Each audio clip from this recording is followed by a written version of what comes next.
Good morning, good afternoon, good evening. Hope you're well. Thanks for checking in. I'm going to be just working on one of my games today. This is Top 15 Caving Disasters. Hey, Kimchi Acid, good to see you. I was trying to decide whether or not to do a live stream where we just play some games and hang out. But I really need to finish this game. This is Top 15 Caving Disasters. My webcam seems to be a little funny. It's cutting in and out. I'm going to switch it to a different USB port and see if that changes anything. USBs can be kind of funny.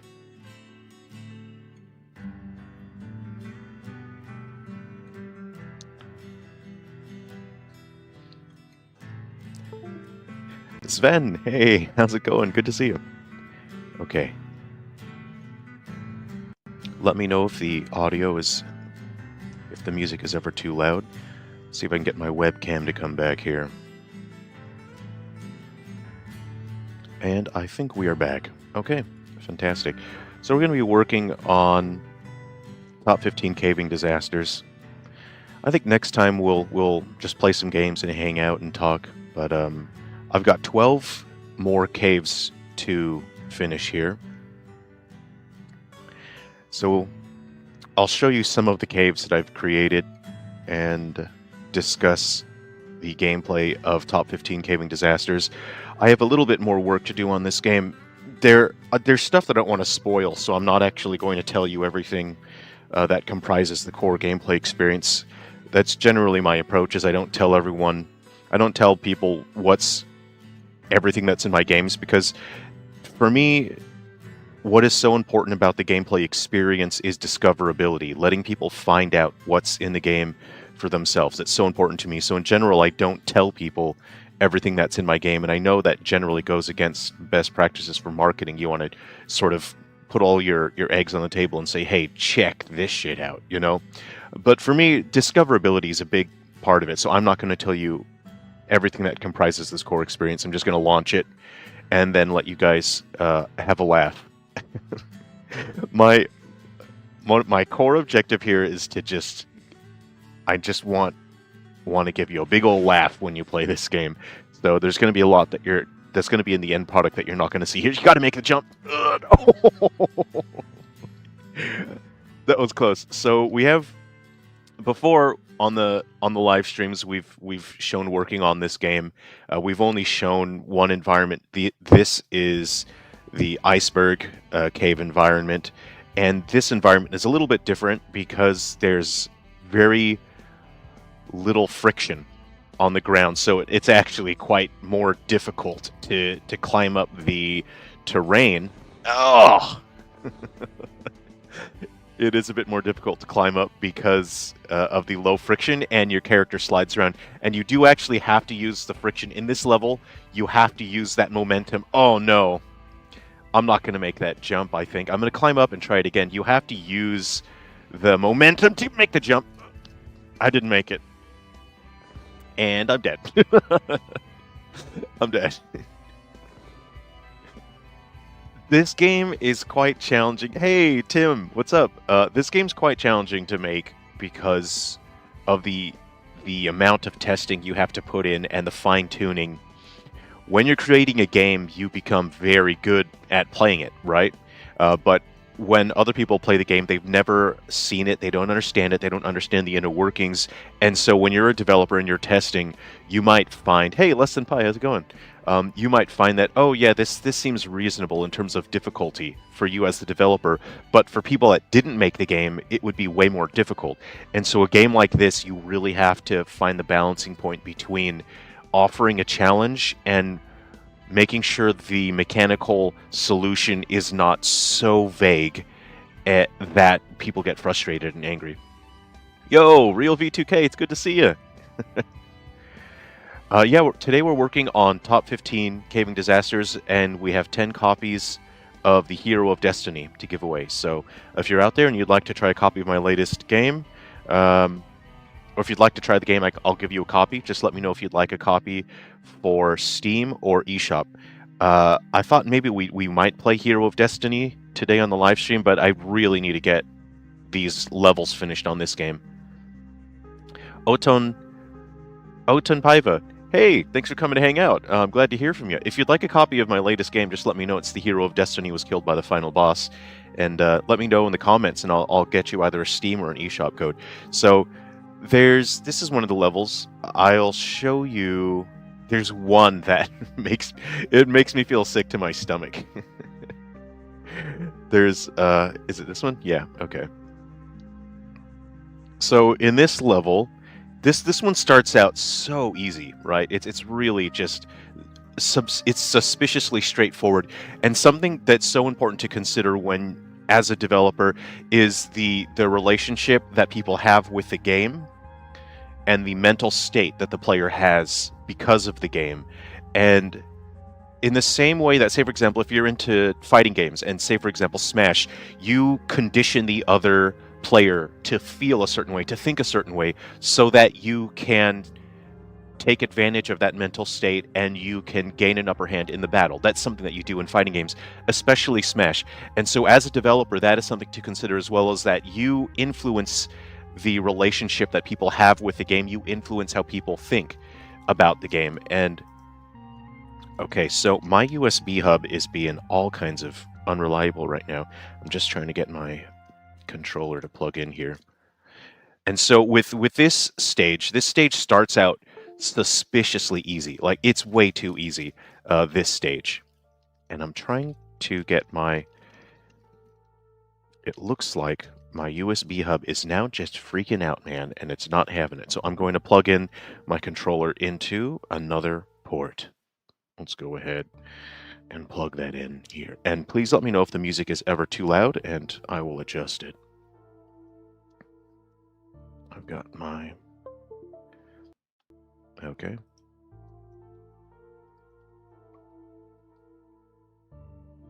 My PS5 controller. My USB hub. We are experiencing some technical issues here. Please give me a moment while I organize the technical difficulties. Pavlovian warfare. It's so important, and I often see games that I can tell the developer did not consider the relationship that the player has, and it's frustrating to me. So it looks like the reason why it didn't work is we have an issue here. I know what's going wrong here. I don't have the core. That's why it didn't work. That is my fault. I'm gonna make some mistakes while I'm working, because chatting with you guys, it means that my attention is split between chatting with you guys and working on the game here. So that still isn't functioning. What have we got? We don't have any error messages, but my PS5 controller does not seem to function. This is an annoyance. I will wait for your dating simulator.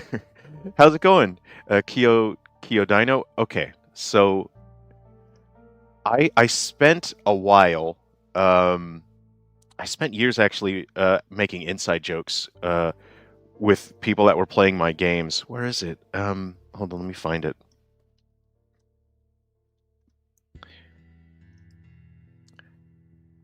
I'll get back to my point with the with the game in a moment. So if you go to my itch.io, I'll just put that here in the chat. If you go to my itch.io, there's a couple.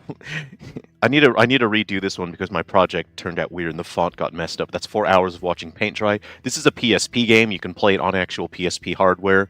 If you scroll down, there is a Silver Falls game for the DS. I want to do more games for the DS. This is, it's kind of a dating simulator. And how you play this game is that characters will show up at a campsite, and you play the game in vertical mode on the Nintendo DS. So this game you can download for free. You can play it on your actual DS hardware. It works on an emulator. If you want to make the two characters kiss, what you do is you actually close the DS. You close the screen, and it makes the characters kiss. And you earn points or you lose points based on whether or not those characters enjoyed kissing each other. There's strategy to it. There is some resource management, because sometimes you don't want characters to kiss each other. So you can either give the other person a sandwich or a drink. And so this is a little bit of a dating simulator. And I spent like 2 years leading up to this. I kept joking with the people that were playing Silver Falls. I was saying, "Oh yeah, no, I'm working on a dating sim." And I said, "Yeah, one day there will be a game where you close the DS and it makes the characters kiss." And then on an April Fool's Day, I launched the ROM, and I was playing the ROM, and I was showing people the this game, and people were like, "Oh yeah, this is such a great joke, ha ha ha!" And I was saying, "No, no, no, this is a real game. This is a real ROM. You can download this and play it right now." And it took like 2 hours to convince people that this was a real game because I'd spent like 2 years leading up to the joke. So yeah, you can play that. So yeah, if you want to play a dating sim, this is my take on a dating sim. It works best on the DS because you do actually close the screen, you make them kiss. I think it's funny, and that's my kind of humor. So, oh, the point I was trying to make with this is I was saying you as a developer you control the relationship that people have with the game, the feeling that they have towards the game, and in this level, it's the least stressful level that you've ever seen so far. And what happens at the end when you get to the end of the level, and I'll just move the character around, and I'll organize and figure out why my PS5 controller is not working, is you get to the end of the level, as you can see here, and once you reach the turnaround point, the cave starts flooding with water, and now you have to scramble and try to get out of the cave. And so this works so effectively because the cave is very easy. This is suspiciously easy. Every other cave leading up to this point was frustrating, and this is so easy. So there are two feelings that people will have during this cave. There's a sense of relief because they think, "Oh, okay, yeah, finally an easy one. This is nice."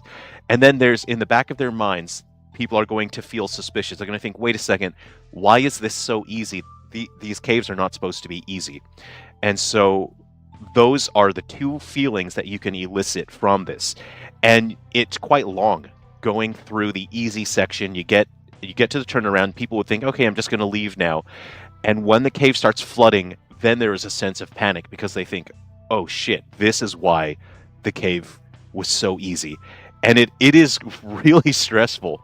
Uh, I'm going to try plugging this into a different USB hole now.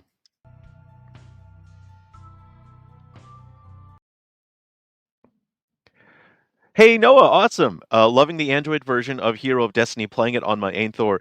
Oh, I appreciate that. No audio though. What is that? Is there no audio on the game on the Android version? I've tested Hero of Destiny on a bunch of different devices. For some reason, I tested it on the Anbernic RGDS, and I didn't have audio, and I wasn't able to figure it out.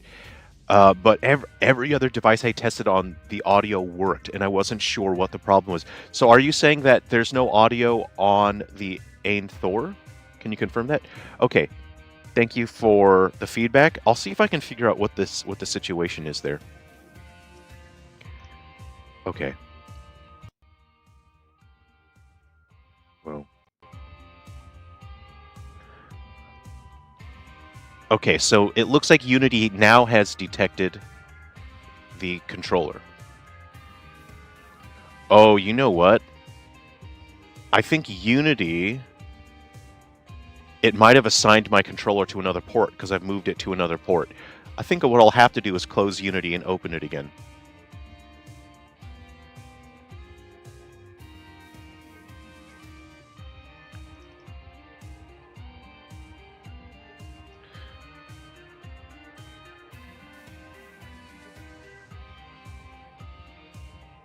Yeah, I'm really glad you're enjoying the Hero of Destiny. I will figure out the audio. It's very easy for me to update the Android version of the game because I don't have to go through a submission process. So I can just, if you guys have bug reports, I will be adding the ability to remove party members one at a time, and I can show that to. I'll show that to you guys now, actually. So I'm just reopening a project, and I'm just going to hope that my PS5 controller works properly now. Feels perfect on the Thor. Awesome. Yes, I'm really glad to hear that. Which characters are you using in your party right now, Noah?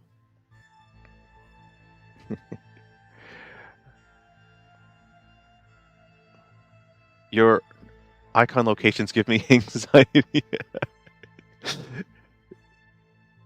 This is not a screen. This isn't a screen. I don't even know what those. Oh, you know what I know? I know what these are for. These are not stuff that I use. I could just delete these. You know what these icons are for?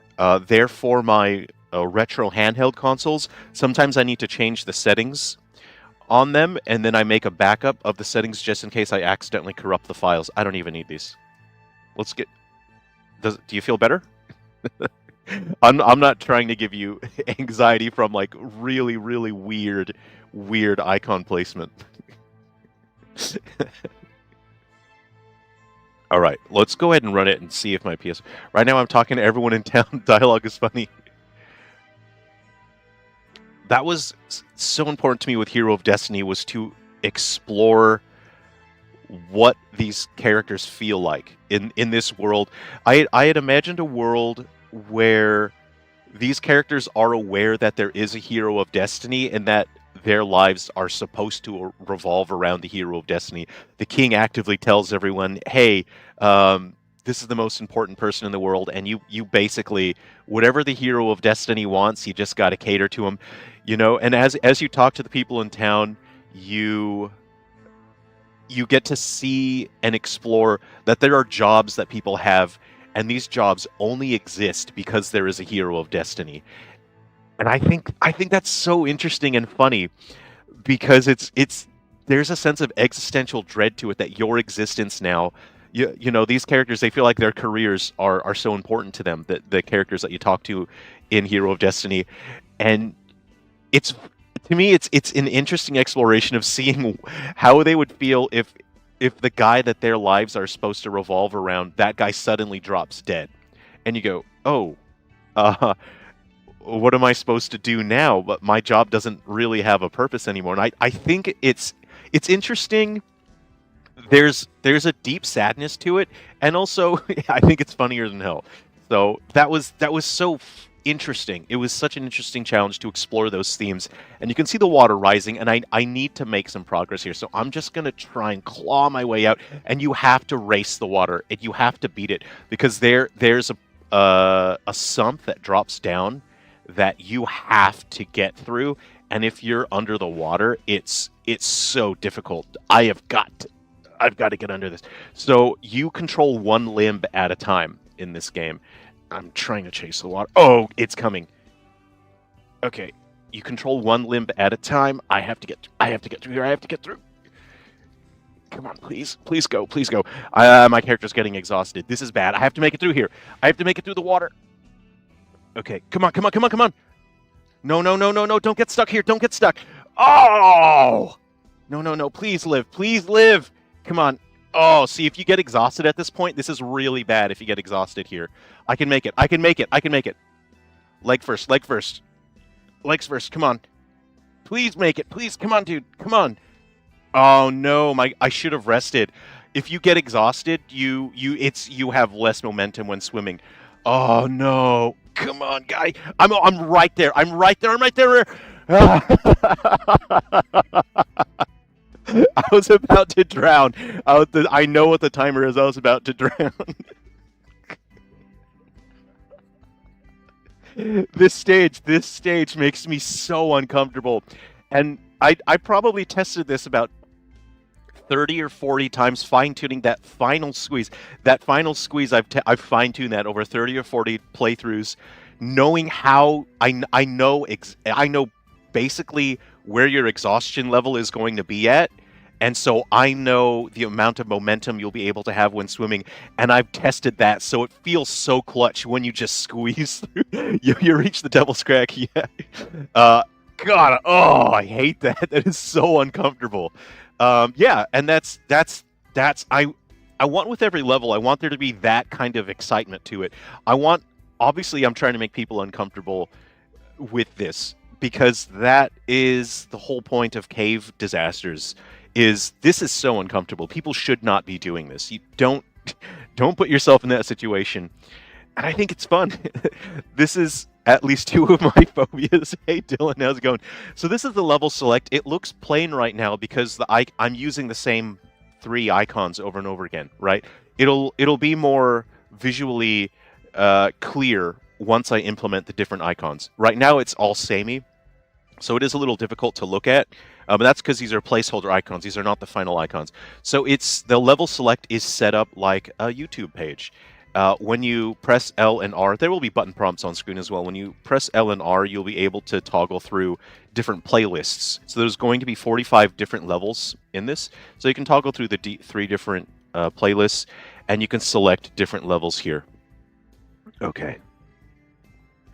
I'm going to show you another level that I think is just fun. Is it 2.9?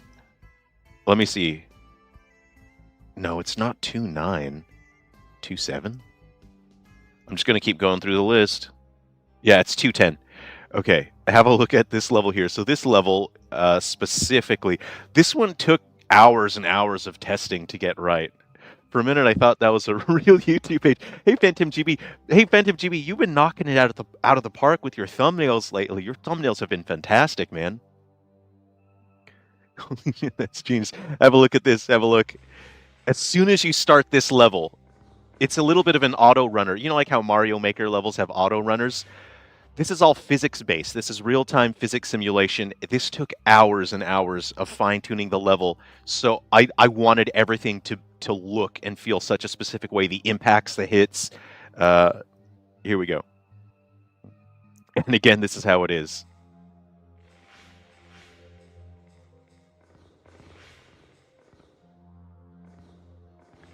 And it's so hard because there's nothing scripted. There is nothing scripted here. It's all real-time physics simulation with falling. So if you don't touch anything, that is how the whole level goes. So you have to try to grab the rope and climb it as your character is falling. But if you'll notice, as the character is falling, there's actually rocks falling from the ceiling that are slamming into you.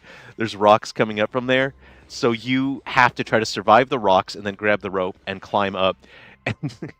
And I did make it to where at the last part that boulder just lands on you. It's just the icing on the cake. You got to have an icing on the cake.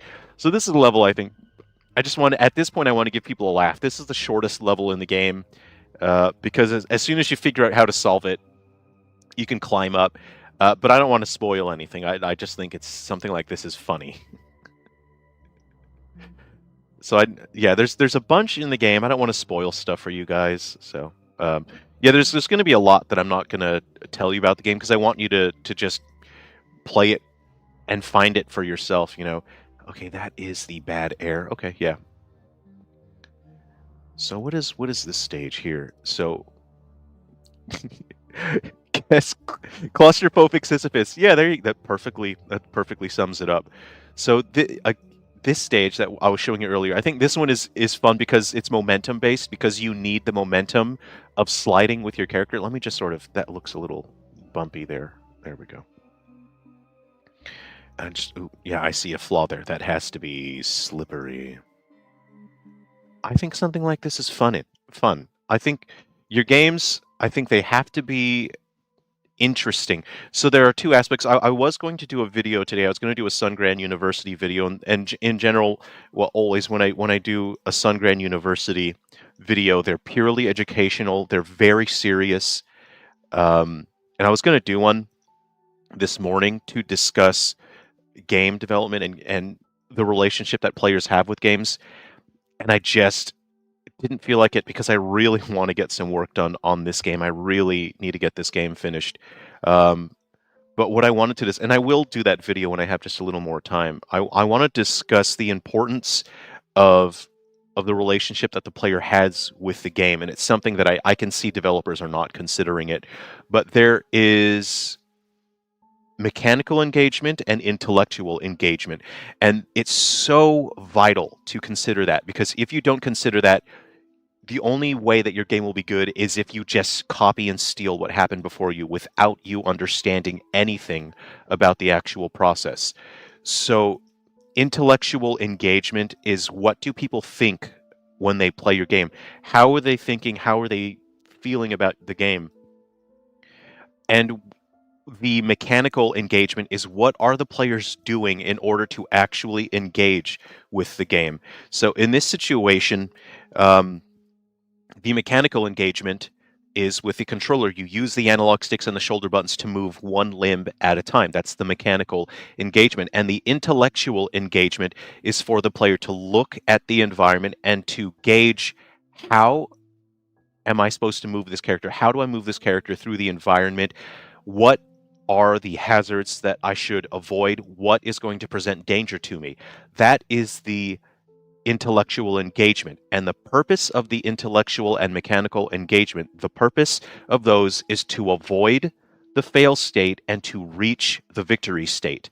This is what a video game is. And yesterday I uploaded an episode where we featured a software title that is not actually a game. It claims to be a game, but that, if you look at that, so it's Mixtape, right? If you look at Mixtape, there is no victory state, there's no failure state. And if you analyze that product from the aspects that I've just described, what is the intellectual engagement of Mixtape? There is none. There's zero intellectual engagement. What is the mechanical engagement of that? People have shown that the game plays itself. There's a section where it looks like platforming, but even if you push nothing on the controller, it neither contributes to the fail state or the victory state. So based on those criteria, Mixtape does not really qualify as a video game. It is an experience. It is a software title. It's the exact same thing as The Flowers of Robert Mapplethorpe, right? Can you call The Flowers of Robert Mapplethorpe a game? No, it is on the format of a game, but it is not a game. And if you, again, consider this, what is the intellectual engagement of your product? What is the mechanical engagement? And if those answers are there is none, or there is poor engagement, it's either not a very good game or it's not a game at all. The Flowers of Robert Mapplethorpe, does that qualify? And if anyone is not aware of The Flowers of Robert Mapplethorpe, I'll just look that up now.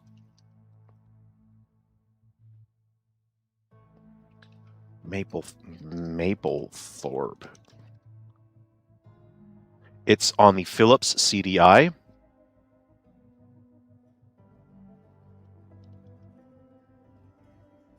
Am I about to spell Philips wrong? Is there one L in that? This is The Flowers of Robert Mapplethorpe. It is a software title on the CDI in which you view flowers. You view pictures on the screen. Does this qualify as a video game? That is up for you to decide. So, maybe we could play The Flowers of Robert Mapplethorpe on the channel. Anyway. It feels like 7-Elevens in South Korea. What 7-Elevens? Hello, Bill's Lab. I'm horrified. Take my money.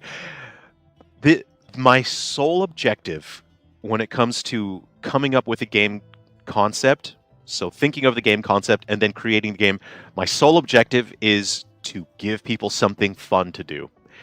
I think this is fun. I think it's horrifying, and I think it's fun.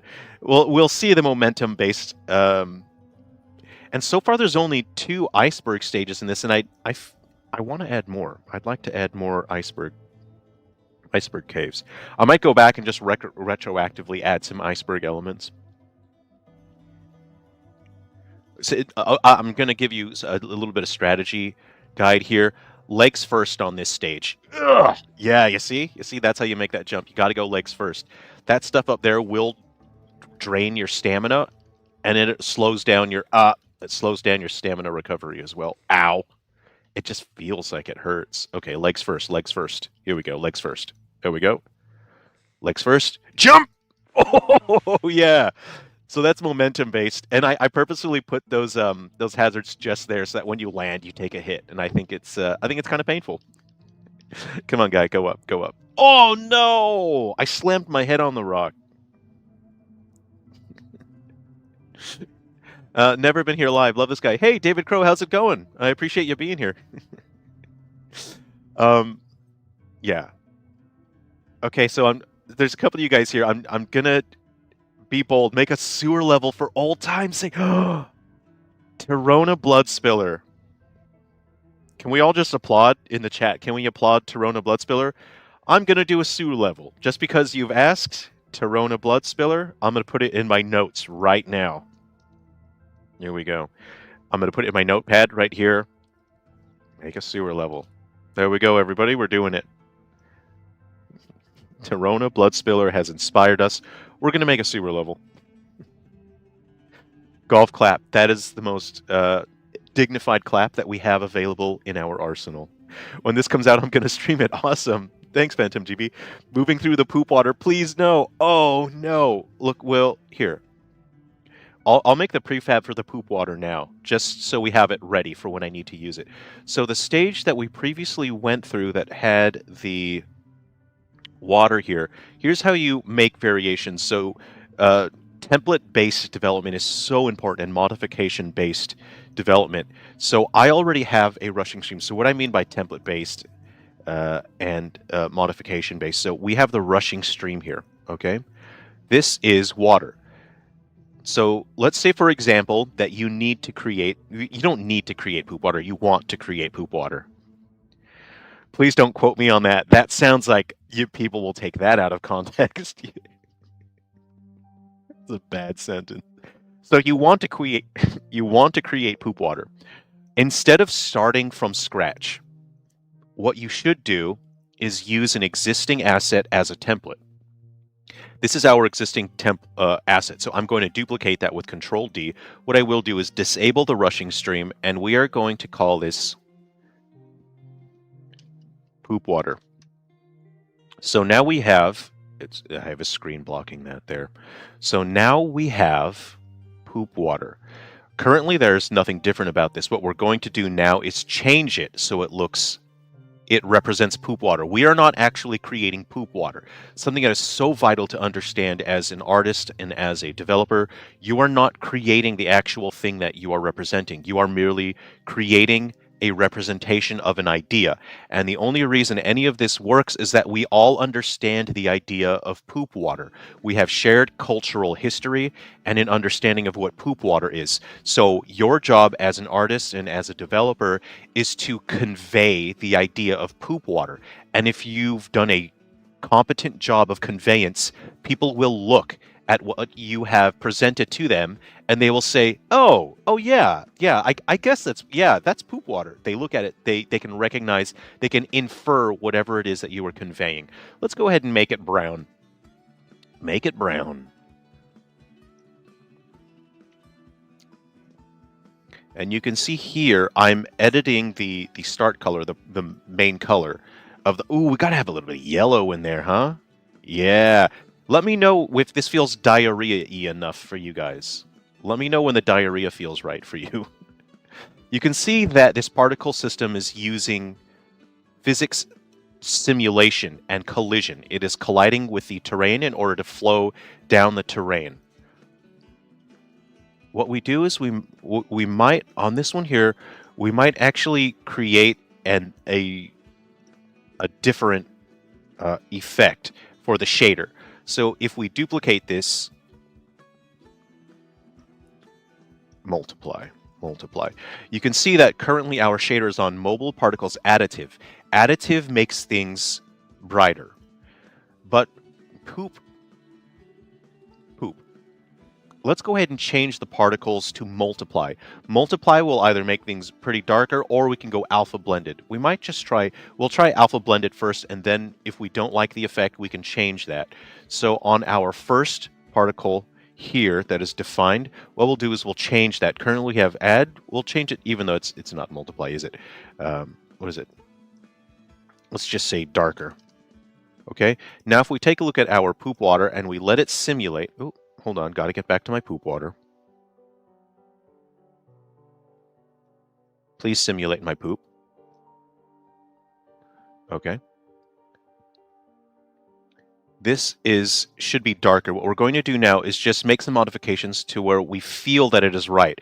Does this kind of brown feel diarrhea-y enough for you? Please let me know in the comments, in the chat here, if this feels diarrhea-y enough. Are there any colors that you guys would like me to express in this? Does this kind of expression feel right to you? So we have a little bit of yellow and brown, and we have some nice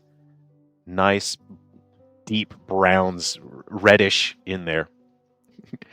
Avoiding the poop water. I'm clipping it. Poop water or water poop. I don't want chunks floating around. I'm gonna be honest. If there are chunks in here, I'm gonna feel real sick. I'm actually gonna have to give the game a different rating if I added poop chunks. I have found my people. Welcome, Dylan. I'm glad you're here. This is your place. We are your people. The patches give it a sense of chunks in the water. Hey, you're right. And chunks should be in sewer water. Maybe you could use a tinge of orange or red. Okay. So what we're going to do, see how we have the start color here? On the right, there's a couple different... And if you're enjoying the soundtrack, this soundtrack is from my Silver Falls games. You can go to Bandcamp and listen to this soundtrack for free. Let me know if the music is ever too loud or too quiet. I'll turn it up just a little. So we can go random between two colors, right? So you can see how now sometimes it shows up as white. So you want...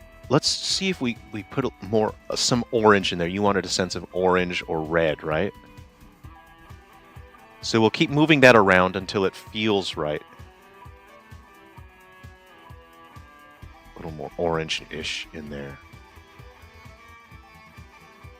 There we go. Now you can hear just a hint of orange. There we go.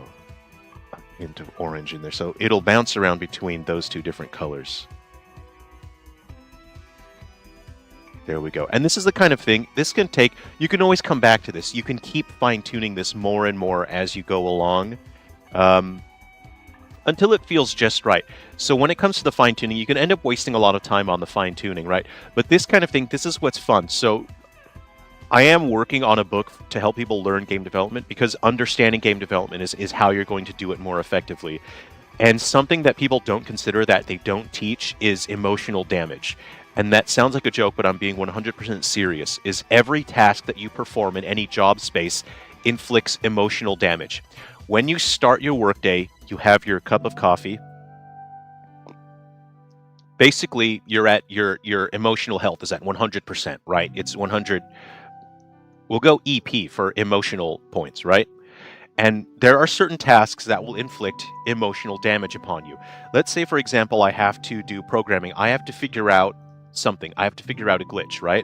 So let's say that I have to open one of my scripts. Let's click on this. I'll just open this. And I need to figure out why my code is not working. So now I'm going through code, I'm debugging, I'm testing, and this kind of work, this iterative work, this inflicts emotional damage, right? Let's say that I have to build my game and I have to run it on hardware, but the build process, it's so frustrating because building the game takes half an hour. So now I'm losing time. I'm waiting half an hour for the engine to build my game. I have to deploy it, and I've spent hours adjusting my code. Let's say that I've made a bunch of changes like this, and then I go back to my game, and I think this will fix it. This will fix my game. I go back to the game, and it's still not working. Boom, I've just sustained like 30 points of emotional damage. The lower that your emotional points are, the less effective you will be at working. And there will be certain tasks. Say, for example, the structural work that you perform when you are programming, your emotional health needs to be very high when you're doing structural work. If you've taken so much emotional damage that day that your emotional points are bottomed out, you 0%, you will not be able to perform structural work. Your ability to produce work through programming will not be there, and you will create errors, you will burn yourself out, and you will feel negatively towards your product. So what is so important with game development is you have to understand how different tasks affect your emotional state, how much emotional damage do they inflict, and what should you do when you've taken so much emotional damage. What you should do is now go back to tasks that are easier and fun. There are tasks in game development that are easy and fun. And adjusting your poop water is something that is easy and fun. So, when you are at the start of your workday and you're feeling fresh, you have max emotional health, do not waste your time on this. You're going to waste time and you think, oh, this is so much fun, this is so cool. No, you do the hard stuff first. You do the hard stuff in the morning. Later in the day, when you're feeling burned out, that's when you come back and you do the fun stuff, because not only will that restore some of your emotional health, but it'll allow you to remain productive throughout the workday. So that is legitimate, genuine advice. Someone clip this. I'm not making this up. This will be in my book. This is so important, and it's how I've been able to develop my games efficiently, because there are times where I'm at 2 a.m. in the morning and I've been working, a 16-hour workday, and I've got 0 emotional points left, man. Like, I've taken so much emotional damage, and it's like, I have got to do something fun. And then that's when I'll start sculpting a monster. And then I go, oh, dude, yeah, sculpting monsters is what game development is all about. You just have to gauge your ability to work on specific tasks. And not just to get all the ideas. This is also why we make lists, not just to get the ideas out. Exactly. You must have a task list so you can see in an organized manner the tasks that you should be working on, what you should prioritize. Well said, yes. Dr. Lamantin. How's it going, Dr. Lamantin? This is so true. When I'm stuck on a hard bug for too long, I take a break and come back the day after, and I find the problem in 5 minutes. Too much emotional damage. Exactly. That is exactly it. And it sucks. It absolutely sucks when you want to make progress on your project and you can't because you're stuck on a bug. And you'll start to feel really negatively towards your project. And at that point, you are increasing your rate of failure for that project because you don't want to engage with your project. So that's why you save the fun stuff. You build up stockpile the fun stuff. So when you start feeling burned out, when you take emotional damage, work on the fun stuff, and then that'll restore your EP. I can't hear music. Okay, thanks for letting me know. It's hard for me to tell here. And when you run out of EP, you got to look down the list and pick out some poop water. That's right. When you're feeling burned out, play with some poop water. Okay. This is a weird lesson, but it's a genuine lesson nonetheless. What I've done is I've created another poop water. So in any other level, if I want to use rushing stream or poop water, we can do that. And we'll do that. We'll do that now. I'll show you. So I've created a prefab, and a prefab is a template object. That means that I can now use that wherever I want. Let's just arbitrarily pick another level. Let's just say this one. We will create a sewer level. So I'll find my poop water. This is super, super useful if you're using Unity and your project gets bigger and bigger. Make sure you use this search bar. This is vital that you use this, because then you don't have to hunt for your assets. I'm going to grab my poop water and just drag and drop that into my scene here. I'm going to check I'll just make sure that it is in the right placement there. And as you see, this game is not actually 2D. This is a 3D game. It functions in a 3D space, but it is presented in a way where it's not. The game itself is not actually orthographic. What's going on is the camera has a very high zoom level. And if we just run this, I can have poop water wherever I want. As you see, this is a totally different level, and I can poop water wherever I please. There we go. That just makes me feel sick that there's a bunch of poop water just churning around in there. Do you write scary horse riding music?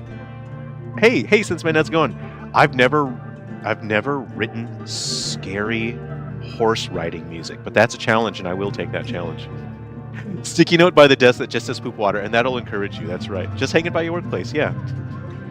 Or one of those, like the poster with the cat that says "hang in there," but it's just like poop water. It's just a picture of water in a sewer, and that'll. This is your guy on Taco Bell.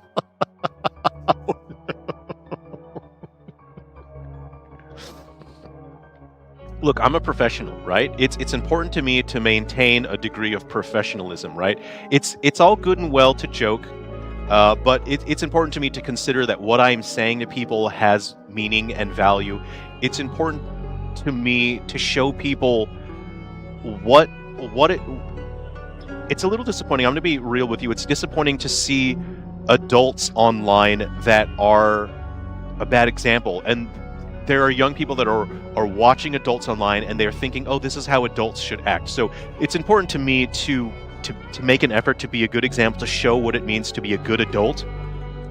But also, I think it's funny to have a geyser of poop water shooting out of this guy's butt. I also think that's funny.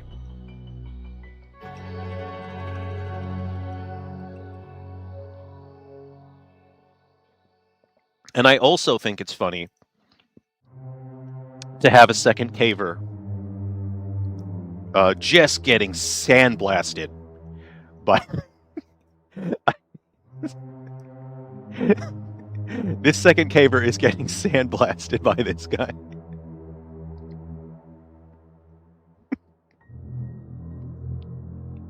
I just think this is funny.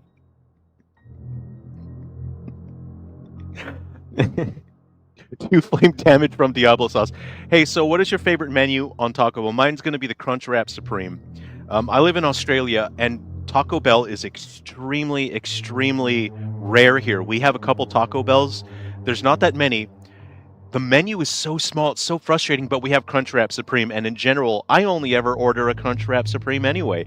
So, I'm laughing. I always order extra nacho cheese in my Crunch Wrap Supreme, but sometimes, at the end of the Crunch Wrap Supreme is where the sour cream and the nacho cheese has pooled at the bottom. Baby, it is the last 4 bites of the Crunch Wrap Supreme that make the whole journey worth it. You know what I mean? You guys know what I mean. What's your favorite?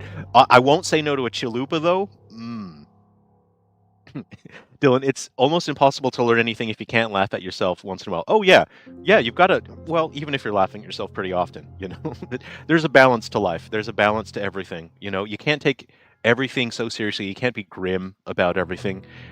Be serious when it comes to the things that matter. Have a laugh and enjoy life. And I think this is funny. Okay, so let me see if there's any other cool stages I can show you. And then actually, I should be working on the next stage. I should be working on this. I'll be working on this stage now. Okay, cheesy bean and rice burritos. What do you have in there? Do you have that with sour cream in there? The grilled stuffed burrito from decades past was their best thing ever. Grilled stuffed burrito. Have I had that? Hey, Ebenuts, good to see you. The Crunch Wrap is the next best compromise. When it's multiplayer and you have to go second. Oh man.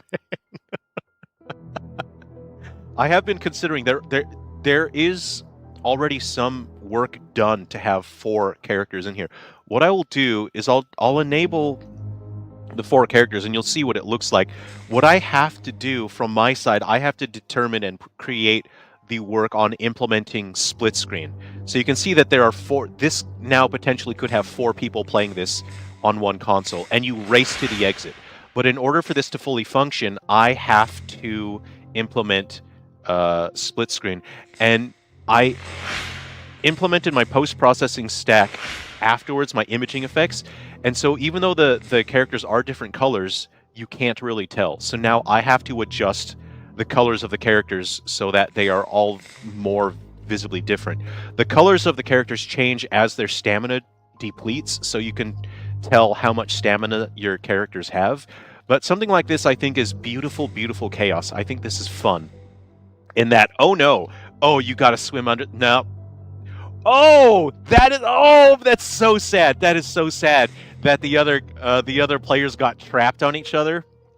The other players got stuck, and only player one. Only player one. So potentially this could be 4 players, but I'll only implement it if I can make it make sense. You see, I have the UI already set up for the multiplayers, but to me, it needs to make sense as the developer. It needs to feel right. And if I go through testing, it just doesn't feel right. If I cannot figure out a way to make it work, then I just won't have multiplayer on launch day, and maybe I can add multiplayer in a patch later on for free when I have more time to make it make sense. I heard that they can make the software only work on the computer it was downloaded onto. Huh. That's interesting. I don't personally have much insight on how that would function. I mean, obviously there's like a licensing sort of a situation. Dylan, it's important to take what you do seriously to a certain degree, but it's equally important to remove ourselves from that so we don't take ourselves seriously. Yeah, there's a fine balance between that. For example, if we look at, I was a kid in the 90s, and we look at the way that adults were portrayed in media, and it's so important to me.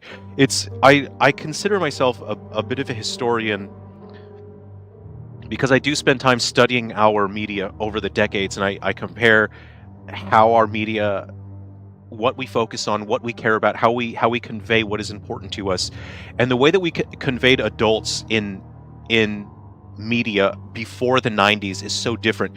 Even in the 80s, adults were conveyed as competent, serious, and generally the adults were the lead protagonists. It's not until the mid to late 90s is where we started depicting adults as incompetent and buffoons. And the kids started becoming the protagonists in 90s media. And at the time, it was very empowering that, oh man, this is great. Kids rule, adults drool. And that has had such a negative impact because that attitude carried on and it became a parody of itself in the 2000s where we started depicting as adults as total morons that didn't know anything. And that has resulted in our culture now, in that we depict adults online. We have an elevated sense of reality, and we show that, oh guys, this is my TikTok. I'm an adult. I'm gonna drink a milk carton in the grocery store, and then I'm gonna drink as many milk cartons as I can and throw it all on the ground until somebody stops me. And this is like a 35-year-old doing this. And when a young person watches that, they believe this is reality. They believe this is how an adult should be behaving. And it's so unfortunate that we've reached that point. It's so frustrating. And it is a total 180 from how we conveyed adults in the 60s and 70s. And in media in those decades, we conveyed adults as joyless, serious, and miserable. It wasn't until the mid to late 80s that we started conveying adults as being able to have fun. And we've are pushing back from that. Culture goes in waves, right? And it's like a pendulum that swings around. And unfortunately, we're at a point where adults are conveyed very differently from how they were in the 60s and 70s, where they were too serious, and now they're just, oh, TikTok ruined everything. That's I tend to agree with you, Super Smash. Is TikTok rewards people for behaving like that. I am working on the remaster actively of Deathly Delusion Destroyers. I've got performance working great on Ruby River, so I'm working on that. Let's put on music that's a bit more. Yeah. Hey, Deathbob, how's it going? Are you taking a break from developing Goo Buddies? Hey, cool, Zoki. I'm working on Goo Buddies right now, but I'm just showing you this game because this is my game that's coming out next. But right now I'm working on programming the multiplayer component of Goo Buddies. That's going to take me a while because I've never done console-to-console multiplayer, but people have asked for that, and then I was able to get a second development kit for the Switch, so I'm currently programming that. It's so boring. I don't have anything cool to show because it's coding, and it's going to take me a while to make sure I get absolutely everything just right. 100% I'm still developing Goo Buddies, but in general I try to just show the thing that's going to come out next. I expect to have this game. What day is the week?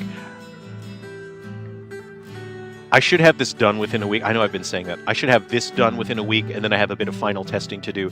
So this will be done definitely this month. This game will be done, Top 15 Caving Disasters. And then I have my next projects. I have Goo Buddies that I'm working on. So yeah, thanks for asking. What sauce do you guys go for in Taco Bell, by the way? And,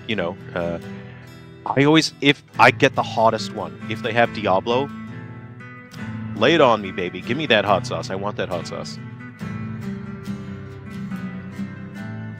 In the 80s, I thought all the adults had it together. That's right. Adults portrayed in media in the 80s, they were adults. They were portrayed as people that were competent, whose lives were together, and they knew what they were doing. And then even in the early 90s, it was like that. It was at the mid to late 90s where things changed, and it was kids rule, adults rule. And it's unfortunate that that's gone so far. Dylan, it's not all ruined, my friend. After all, we are here appreciating the honest creation. I'm really grateful for you guys being here. It's great to just have people to hang out with. We can talk about our favorite Taco Bell menu. Okay, so I'm just gonna put this out there. Does anyone out there ever eat Burger King? This is an honest question. This isn't, I'm interested. Does anyone actually go to Burger King? No, bro, it's us who are grateful. I'm gonna be honest. Developing when I'm doing the programming stuff, I'm so hyper focused on just programming. It's a little bit of a bummer. If I worked in an office with people, I think it would be much better because, you know, you could chat, you can talk while you're working. I'm sitting in my office alone and I'm programming all day long. It's a little bit of a bummer, you know. It's a living. It's my job. I chose that path. But it is a bummer just sitting and programming. So it's really cool just getting to talk to you guys about diarrhea and poop water. It's so refreshing to me to talk about poop water with you guys. Sometimes I want a rodeo. Oh, I haven't had a rodeo burger in forever. Are you serious? Oh, wow. Now I feel bad for spending so much to push the Kickstarter goal over the multiplayer goal. No, don't feel bad. Because I really want that. I want people to be able to fight their goo buddies. But I knew that was something that I didn't know how to do yet, and it was going to take me time. It's just, I will figure it out, you know. But it's really good, because that means that when I learn how to do console-to-console multiplayer, and then I'm going to keep getting better at it over the years, that means that my upcoming games will also be able to implement console-to-console multiplayer, and then that's a massive win for all my upcoming games then. I eat Burger King often. I think people outside of my area have bad Burger Kings because I never understand the hate I hear. You know, I think Burger King is a bit underrated because people don't talk about it that much. The other day, I say the other day, this was months ago, but I wanted tacos. You know, like sometimes you have, I refer to it as the calling, and it's, you have no control over it, and it's the urge to just get the 2 tacos from Jack in the Box. They're disgusting, right? I'm certain. This is not a joke. I think there's crack in the 2 tacos from Jack in the Box. They're disgusting. The edges of the tacos are way too hard. They cut your mouth. The middle part of the taco is soggy. It's not good. It's a bad taco. And for some reason you get the calling, and you have to have the 2 tacos from Jack in the Box. And they're disgusting. And the other day, I could not find a Jack in the Box. And I say the other day, it was months ago. And so I stopped at a Burger King. I saw a sign that said 2 tacos for $2. And I thought, okay, I'm having withdrawals. I'm dripping in sweat, right? I'm at the steering wheel. I'm in my Toyota Tacoma, and my hands are shaking. I'm dripping sweat, right? Because I have the calling. I can't find a Jack in the Box. And I'm going to pass out. And I see the sign for Burger King, and I go, I have to have tacos. So I go into the Burger King. I think I'm bloodshot at this point. And luckily, you can order from the computer, so I don't have to engage with someone. Otherwise, they would have called the cops on me. So I go to the computer. I'm smearing sweat all over the screen. I order my tacos. I probably ordered 8 of them. I got my tacos. And the 2 tacos from Burger King, they're some of the best tacos I ever had. It's 2 tacos for $2. And once I had that, I said, I'm never going to Jack in the Box for tacos again. These are some of the best tacos I've had. They were crispy and fresh. The lettuce wasn't gooey or hot. It was just fresh lettuce. The meat actually tasted like meat. Oh, put some sauce, lay some sauce on me, man. So if you haven't had the 2 tacos from Burger King, with the utmost sincerity, I implore you, you have got to try the 2 tacos from Burger King. I'm not sponsored, by the way. Burger King has tacos? Your Burger King does not have tacos? There is no way. Freddy's opened here recently. It's dangerous. Hey, Subspace. What's Freddy's? Excuse me. What's Freddy's? They got that weaponized nostalgia, crack in the box. Yep, everyone I know calls it crack in the box, but I'm never going to Jack in the Box for tacos again. Because I'm a Burger King man. Take me to the king. That's my new catchphrase. No, I forgot that, but I was saying that, you know, like, I think my friends got sick of it. Because I told them about the tacos, and then while I'm at Burger King and I start getting the withdrawals, I go, take me to the king, and my friends are like, this is a bad catchphrase. You can't use that catchphrase. It's bad. Burger King had sliders for a limited time. Whoa, were they any good? My Burger King has sadness and regret. You've never seen tacos at Burger King. That is unfortunate. Okay, so what I'm doing, I'm going to start adding obstacles here. So what we'll do first, is... Oh, hold on. The stage floods, doesn't it? Is this a flooding cave? Okay, so what we're going to do first is we're going to run through it with the flooding. I'm going to not maximize on play, and I'm going to watch this here. So This isn't just a Burger King advertisement channel. I do develop video games as well. Believe it or not. I can't believe I went on so much about Burger King. So what we're going to do is I have no obstacles in the way. We have the base stage. We're going to let the stage flood, and I'm just going to test from an intellectual engagement perspective. What does it take? How does it feel to navigate this? Is what I'm going to gauge. So I'm going to do that now, and then I'm going to see if it's too easy. And I know it will be too easy because there are no obstacles. So the cave will start... Hold on, wait. I'm going to check the descriptions, actually. I think this cave is not supposed to... I'm not sure if this cave is supposed to flood. Let me check. I'm just going to check here. This is stage 3-2. Okay, we have stage 3... This is 3-0, 3-1. Okay, this is 3-2, and I got to reference the stage name as well. Okay, 3-2. So it is supposed to flood. All right, so we're going to test it and then see how I feel about it. Some regions have tacos/burritos. When I was in California a long time ago, the McDonald's had tacos. That sounds weird to me. McDonald's having tacos. That does sound weird to me. Okay, so let's see. Ugh. In California, the drive-thru workers say yak in a box. Okay, so I'm climbing up. Okay, yeah, I see now. So this stage starts filling up with water. So by the time you're up at the hill, it starts, and you think, uh-oh. You know, so I'm earnestly... Oh, I broke my arm. That is not good. I needed that arm. Oh, that is not good. Uh-oh. That's not good. That's why you don't want to move too recklessly in this. Is if your limb hits something and you've moved too recklessly, you can break that limb and it becomes less effective. You won't be able to use it. Okay. Oh, come on! I think this broken arm is really going to make this a difficult run. Please let me get through the squeeze here, man. Okay. I'm feeling sick, by the way, because I am drowning. I don't feel so good, Mr. Stark. Oh, Mr. Stark, I don't feel so good. Let's pause it real quick. So, we pause it, and I'm going to see... Oh, man. This is not nice. Seeing how far I am from the exit. Oh, boy. Oh, boy. I'm going to drown. I am going to... Because there's no air pockets left. Come on, man. Come on, man. Okay, hold on. I'm thinking. You know what would make this more interesting? You have always got to find a way to make your game more interesting. What I'm going to do is introduce an air pocket here. And this will give the player a little bit of hope. So let's go ahead and... Let's see. Okay. I'm going to give the player a little bit of hope.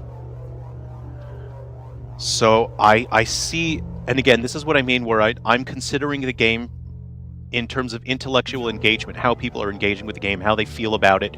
I'm going to give the player an air pocket. So this is a development method I refer to as kit bashing. If you have worked on any models or making dioramas, you might be familiar with the term of kit bashing. Or if you're like me and you subscribe to some of those YouTube channels that do those dioramas, Boyle Hobby Time, I'm going to drop it right here. Hold on. This is one of my favorite channels to watch. So great. I'm going to just look it up and then I'm going to put it on screen. This is relaxing. This is cool as hell. This is Boyle Hobby Time. I really like this channel. Boyle Hobby Time. I'll put the link in the description as well. He builds dioramas and sets. Diorama. This is just a great channel. So Boyle Hobby Time. And kit bashing is where you take components and you build something out of components. So I want to... Let's see. I'm considering what I can use to make an air pocket.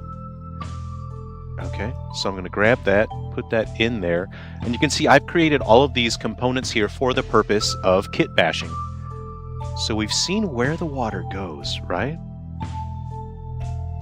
I want to build an air pocket. So the water stops about here.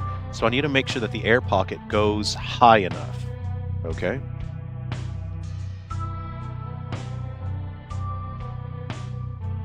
Here we go. Something, a little something like this. And we just adjust accordingly. And we'll keep adjusting it.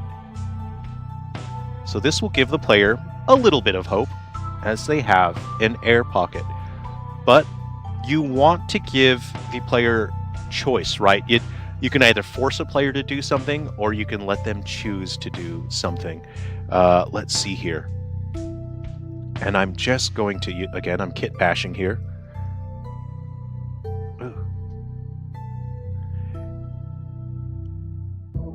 I don't want this area here to be too open. Let's just go ahead and... I'm kind of thinking about what would be... I'm trying to make this kind of like horrifying. What if I sort of put that there? So you can go up. Yeah, you know what? That'll actually help them. It looks horrifying, but it'll actually help the player sort of get up to the air pocket. If they can climb up this and sort of put themselves up on there, they'll have to climb back down this. And I know that's going to be kind of difficult, right? I understand what's mechanically going to be difficult because I've built this. This is my game. I understand it. So I want to make that taper more gentle so it's not too difficult to climb back down. There we go. So considerate design is also very important. You've got to consider how the player might feel in response to what you're doing. Okay, that feels very, cavey to me, right? This one, though, this has to be a little more intense. Oops. I want this last bend here. This last bend to just be a little bit more like that. And again, this is a kit bashing method. If your project is designed to look good with a kit bashing style of development, I say do it because it speeds up development time. But say, for example, if this was like a first-person HD shooter, kit bashing like this generally doesn't work as well because you'll see where things are attached to each other. You'll see the seams. So generally, kit bashing works for a stylized kind of presentation. Hey, Bill's Lab, how's it going? Oh, I love the channel Hardcore Monster Fan. I'll look that up. Hold on, Hardcore Monster Fan. I'm typing it in now. YouTube, Hardcore Monster Fan. My coffee's so cold right now. Hardcore Monster Fan. My coffee is ice cold. Ooh, this looks cool. Hold on. I wouldn't say I'm a hardcore Monster Fan, but I would say I am a Monster Fan. Let's check out Hardcore Monster Fan.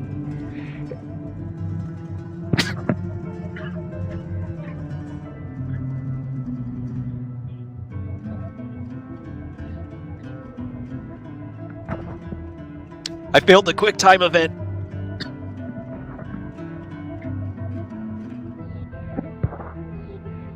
Nobody told me that they were going to use the shoulder buttons as potential prompts, so I was just mashing the face buttons. So I failed the quick time on that. I drank it wrong. What if reptiles were 20 times bigger? What if ants... I'm going to watch this. I'm going to subscribe to that. I'm going to watch it later.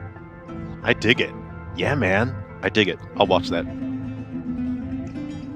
How long does it take to make a game? Do you do modeling as well? Yes. How's it going? It depends on the game. Some games you can make very quickly, and some games can take years. It really depends on the scope of your game, the fidelity of your presentation assets, and your team members. Not just the number of team members. The number of team members is not as important as the experience and expertise of those team members and your project management skills. Generally, your project management comes down to your project leader. Your project manager absolutely needs to have strong project management skills. And unfortunately, they don't always teach those, but that is one of the absolute most important things when it comes to software development, because it is software development, but it's game development, and it's a specialized form of software development. But in software development, they teach project management, and it is vital that we shift the industry away from this right now we kind of have a free-spirited attitude of, oh man, I'm gonna do whatever, oh man, yeah. We need to buckle down a little bit and focus more on project management skills, because if we don't have project management skills, our projects are going to drag on. We're going to waste time and resources, and we are going to produce a project that maybe doesn't actually meet our vision. So project management, it sounds boring, it's vital, and we need to be raising more awareness of how important project management is. What I explained to you earlier with projects causing emotional damage, that is a form of project management, because it's you are a resource. Your ability to work is an active resource. I'm feeling so nervous right now, man. I just can't right now. I can't. I'm feeling nervous. I gotta get through here. Okay, so I think I'm going to fine-tune some of my mechanics here. Oh, man, I don't feel so good, Mr. Stark. Come on. Oh, boy. I don't feel so good. How far along am I? I am not far along. So I got no survival, I drowned. I was a whole sump. I'm a whole sump away from that. So there are a number of things that I can do here. I can either adjust the core mechanics of the amount of force that the character imparts when he's swimming, or I can adjust the level. But here's the problem. There are implications when you make a change, a structural change, like, just make it to where he has a bit more force when he's moving with his arms. That changes every single level. That might make some levels way too easy. So that is a risk that you have to understand. And you have to consider all of these things when you make decisions. Making decisions is one of the most important things.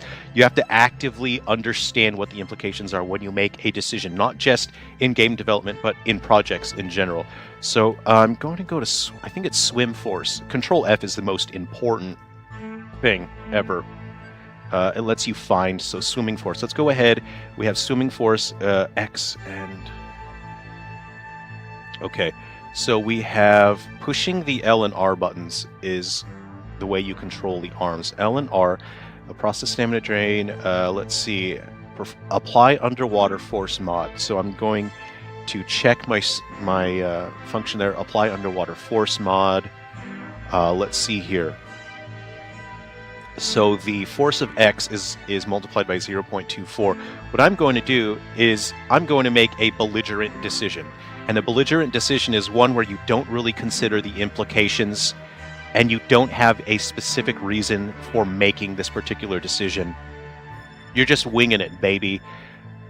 Sometimes belligerent decisions will just ruin things. And if you forget that you've made a belligerent decision, it's going to be very hard to fix that because it can cause problems. I'm going to make a belligerent decision right now, and I'm going to change that value from 2.4 to 2.8. I have no reason for having picked that value. Okay, and we're going to try it again. No, man, change the level, just from a gamer point of view. I think I'm going to reduce that sump, actually. Because there are other levels where I felt like... the arms need to have a little bit more control under the water. I have felt that from time to time. Okay. Unbelievable. Oh my god, this is serendipity. Level 5 games are heavily relying on AI and they even defend it. Oh dear, I dislike that very much. I don't like that at all. Yeah, I've been working on the physics of my game, which is custom, and that's taken like 6 months. Now I have to actually design the game. As long as you're making progress and you feel like you're not trapped in a cycle of not making anything, then that's good. That's good. Just keep working on your game. Find a way to stay positive. What you making? Hey, Mouseman, how's it going? Right now, we are making an iceberg cave stage. I don't know if the postman is making a delivery, but my dog's going crazy right now. So... Hey, we can use this as a mini-map. There won't be a mini-map in the game, but we can use it as a mini-map right now just to see. Let's go ahead and move the inspector over. So right now we're fine-tuning and designing this cave level.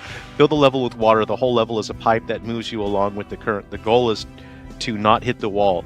You press and hold in the direction and the nearest limb pushes away from the wall. That's a really cool idea. That kind of sounds like a different game, though, because if your goal is to not touch the wall... then you have introduced rules that are not consistent with this game. And that's actually a really good, so we'll discuss that. That's actually a very good example of project creep, of scope creep. And scope creep is when you start introducing requirements and definitions in your scope that do not function as an organic progression from what already exists within your scope. So right now, the scope of this game, you know, it includes the player navigates the level. The goal is to reach the end of the level. That is the goal of every single level. That is a very specific scope. The scope includes different kinds of hazards. The scope includes water that the player can swim through, but being in the water changes the way that the player controls the character. It controls the amount of influence they have over the character. You would say that the player can drown, they can suffocate in the water. This is all defined in the scope, right?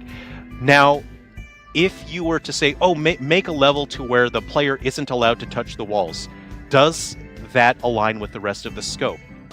Is that an organic progression from what exists in the scope? And the answer is no, it's not an organic progression of what exists in the scope. So I like your idea. It's cool. It could be its own other game, but it goes against everything else that's been defined in the scope already. So that is a perfect example of scope creep, and that's what causes projects to fail, is scope creep. People keep expanding the scope more and more when it's not an actual organic extension of what's come before it. That's what causes projects to fail.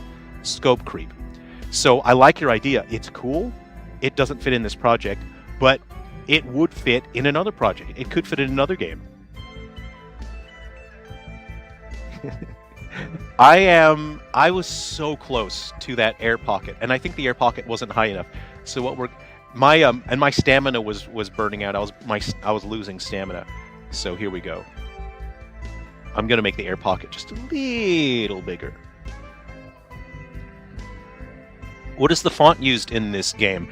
I think this is I use two different fonts. There's, I think, Helvetica, because I want it to look like a YouTube video, and then there's some other one. So hold on. Say for example, that one there. If we take a look at our UI elements, let's just click on our UI elements. Let's see here. Helvetica. Helvetica. And there we go.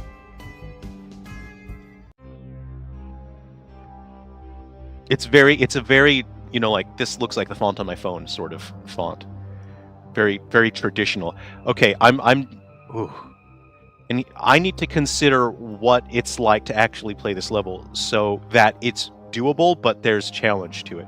So I'm properly going to try and make my way through it now. And I need to see if I can actually reach that air pocket and then actually navigate to the end of the level. Okay. And if there are any points that I think cause the level to feel too easy or too difficult, I have a concussion, and this is not how I wanted to start this. Okay. See how I landed on my head earlier? You have to be careful about how you... I'm a gamer, so I'm just gonna reset the level.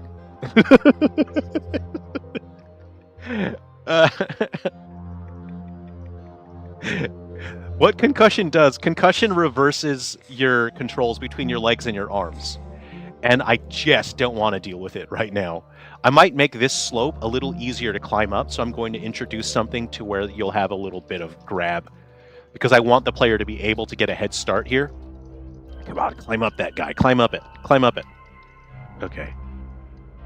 Oh, I got a good jump. You know what? If you get a good jump, that's like a good lead, right? You got to get a jump.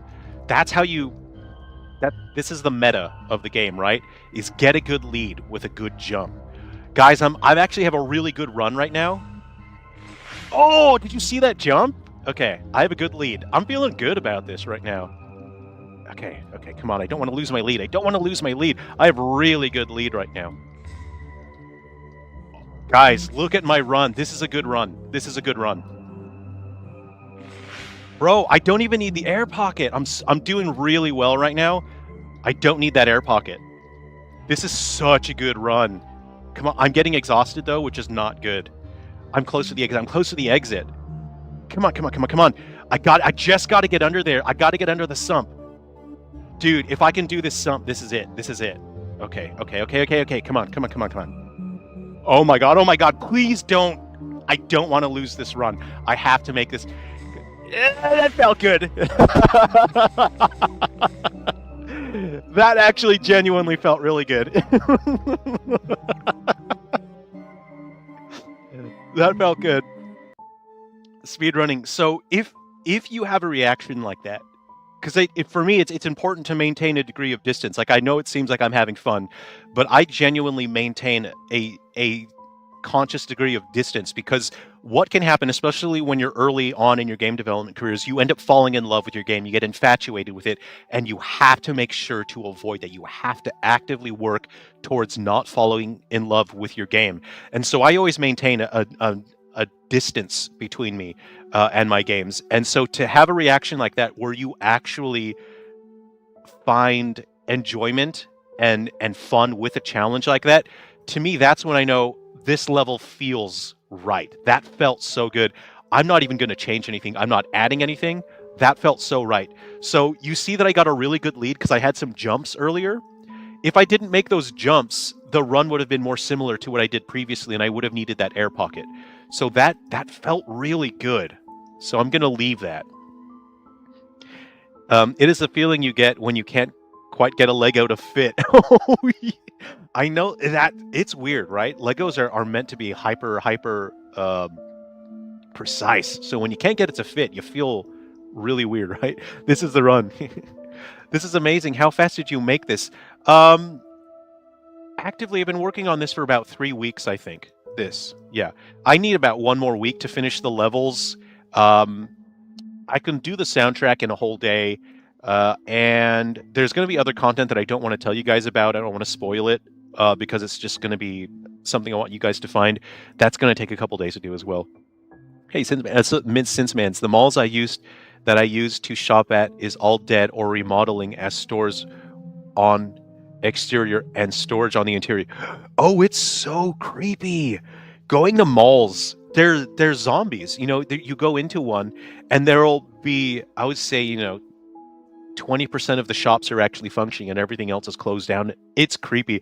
I would say go to a mall right now just to enjoy a weird vibe. It's so uncomfortable.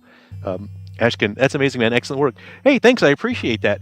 I designed this particular project with workflow sustainability in mind, and workflow sustainability has nothing to do with the environment. It's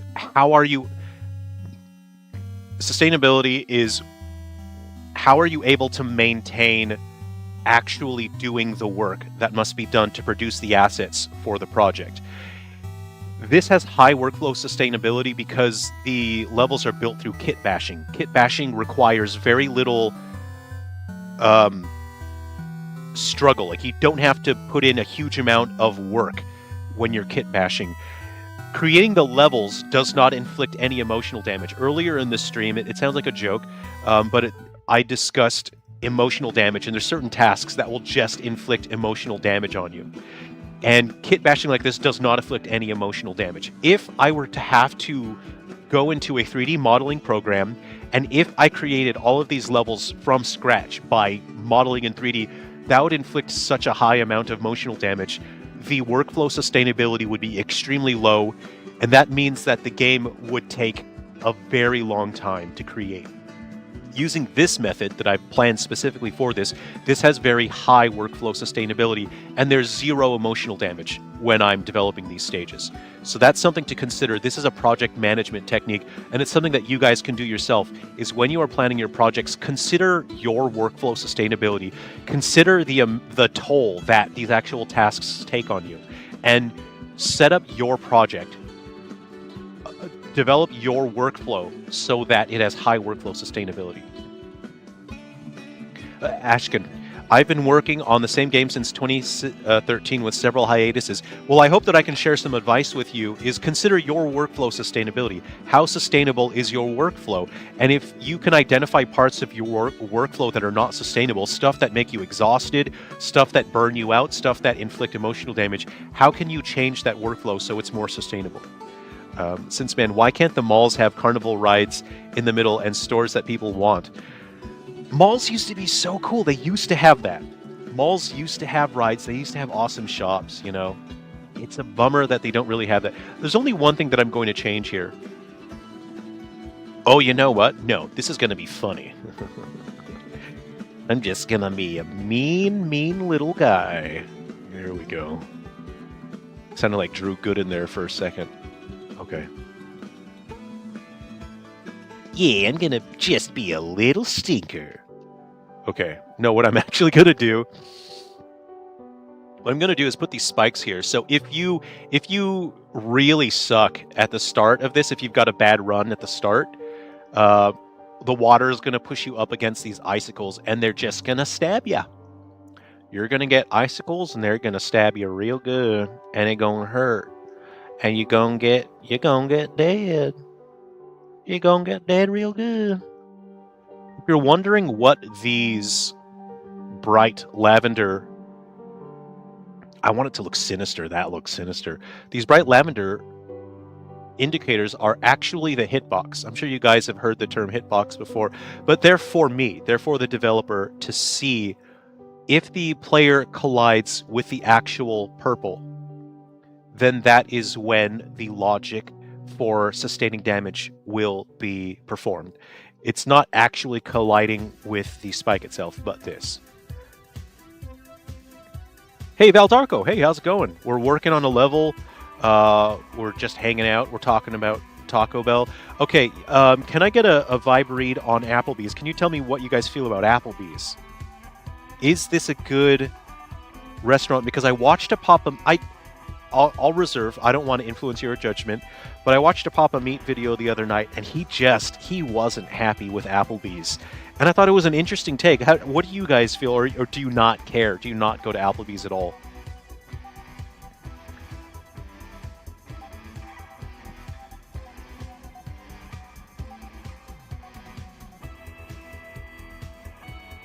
Let me know if the music is ever too loud as well.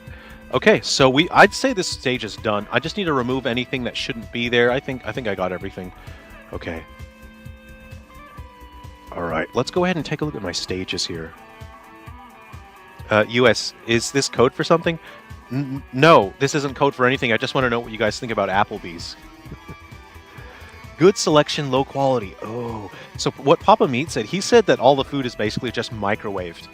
And I've been thinking about it. It's like, do I care? For me, I'm personally thinking, do I care if the food is microwaved? You know, because the prices are actually pretty low. They have a 2 for 2 where you pick 2 mains or something for 20 bucks, 2 for 20, something like that. So the prices are pretty low. Now, you know, and I was thinking, do I care if the food is microwaved, if the prices are low and I like the food? I haven't been to Applebee's since college. They have good... See, that's the kind of thing I want to hear, the real Gokhan, is... Are people actually going, or have people stopped going to Applebee's? There's no Applebee's here where I live. That's fair feedback, because it means that, hey, maybe they're just not distributed well enough. No, I'm not actually an industry plant that is... I'm trying to just gather customer data for Applebee's. By the way, would you guys mind filling out... I'm going to put a link to... a little survey that you can fill out for Applebee's, and you'll get a $5 gift card if you fill out the survey. I'm just kidding. No, I don't work for Applebee's. I'm not trying to get you to fill out a little survey. Mine closed down. Oh, see, that means something. If your Applebee's closed down, that absolutely means something. So I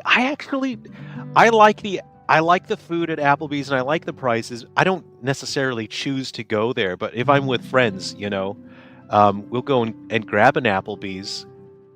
But I don't know if does it mean that I'm the opposite of a food connoisseur? I don't know, what is that, like a food scrub? Is that what that is? I don't know what the term is.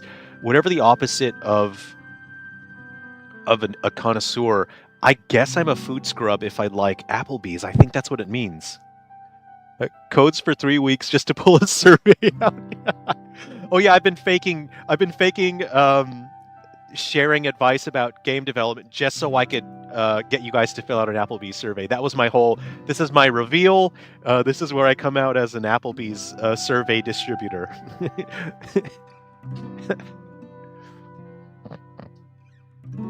Oh, what is this? I forgot. I don't know what this, I forgot what this is, but the description on this, they told him he was too overweight to go into the cave. I think I know what I was intending here. This is one where the character itself is heavy set. Okay, time to make a new stage. This is gonna be, I'm actually genuinely like, I'm genuinely excited to make this stage now because I'd forgot I'd put that in there on the notes. I'm like grinning from ear to ear. I'm happy because this is fun. To me it's exciting to consider what is possible. The appeal to me of art and storytelling and game development is to explore what is possible, to explore what if. That is the most important thing about game development and art, is the exploration of what if. And I've got a big smile on my face because I 100% forgot that I put that level in there. And now I'm thinking about, oh, dude, what can I do? What is the exploration here of, they told him he was too overweight to go into the cave. So the first thing that we're going to do is edit our cavers. Let's go ahead and just grab our dudes here. Our rotation. We're gonna I'm really looking forward to this. Okay. So it's the Z value that we really just want to leave the way it is. It is the hips. We're going to go ahead and copy that. Copy that. Copy. Go to our hips. Okay. Hips. My hips. My hips. Is there a song? Am I supposed to reference my hips, my lovely lady hips? Is that what I'm supposed to say next? Let's go ahead and pop open our other cavers here. We're going to enable them. Is it my humps? My humps, my lovely lady humps? Character had too much Applebee's.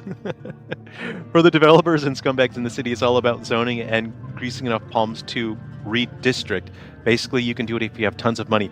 Money is kind of ruining the world a little bit. You know, hips don't lie. Mall of America is exactly what they all be. Mall of America is the one that has the roller coasters, right? I never got to go to one of those, and now I will never get to go to one of those. Womp womp, I think is the correct term for that. Okay, so if we open our hips, there's multiple things that I want to change here. My hips, my lovely lady hips. Am I doing that? Am I saying that correctly? You guys have to let me know if I'm saying literally nothing at all. Okay. My lovely lady hips, I'm just going to grab them. I'm grabbing all 4 characters at once. Okay, so what we're going to do is we're just going to make this a little bigger, like that. Actually, we're going to go ahead and get out of our orthographic view. We'll go like that. Okay. We're going to our... there's multiple components that we'll have to change. We'll also have to change the hitboxes as well. See that box collider? So 1, 2, 3, and 4. And this one I want to go back to orthographic view so I can have precision. And we are going to... Okay, we'll leave that. Okay, leave that. 24. 6, that seems right. Now we'll look at our spine. We're just going to have some precision here. Okay, stomach. Any French speakers here? J'ai mal au stomac. That is French for I have bad of stomach. It's to say that you have a stomach ache. J'ai mal au stomac. Okay, so what we'll do is just make them like that.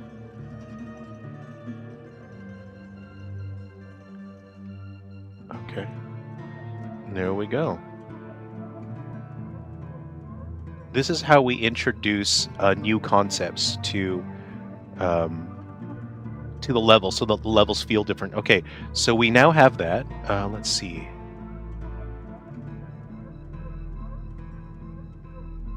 Stomach in the spine. So we take a look at our spine.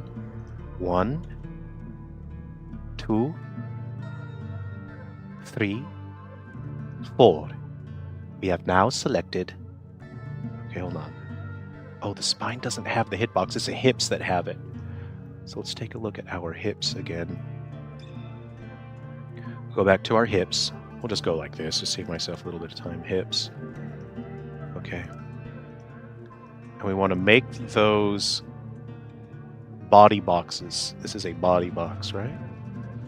Okay, 3, 6, 3, 7, 3, 8. Okay. Let's go ahead and make that 2, 8.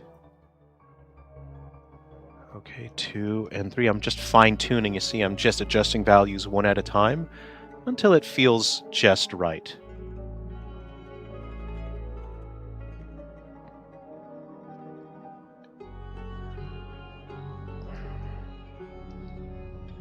Oh boy, this is gonna be a nightmare here. Okay, and then we'll go to hips again. I'll catch up with the chat. I've stopped reading the chat for a second so I can try and make this guy nice and chunky here. Okay. I just want it to, I want him to look right. Chunky right. And here's the thing, like he's not even that fat right now.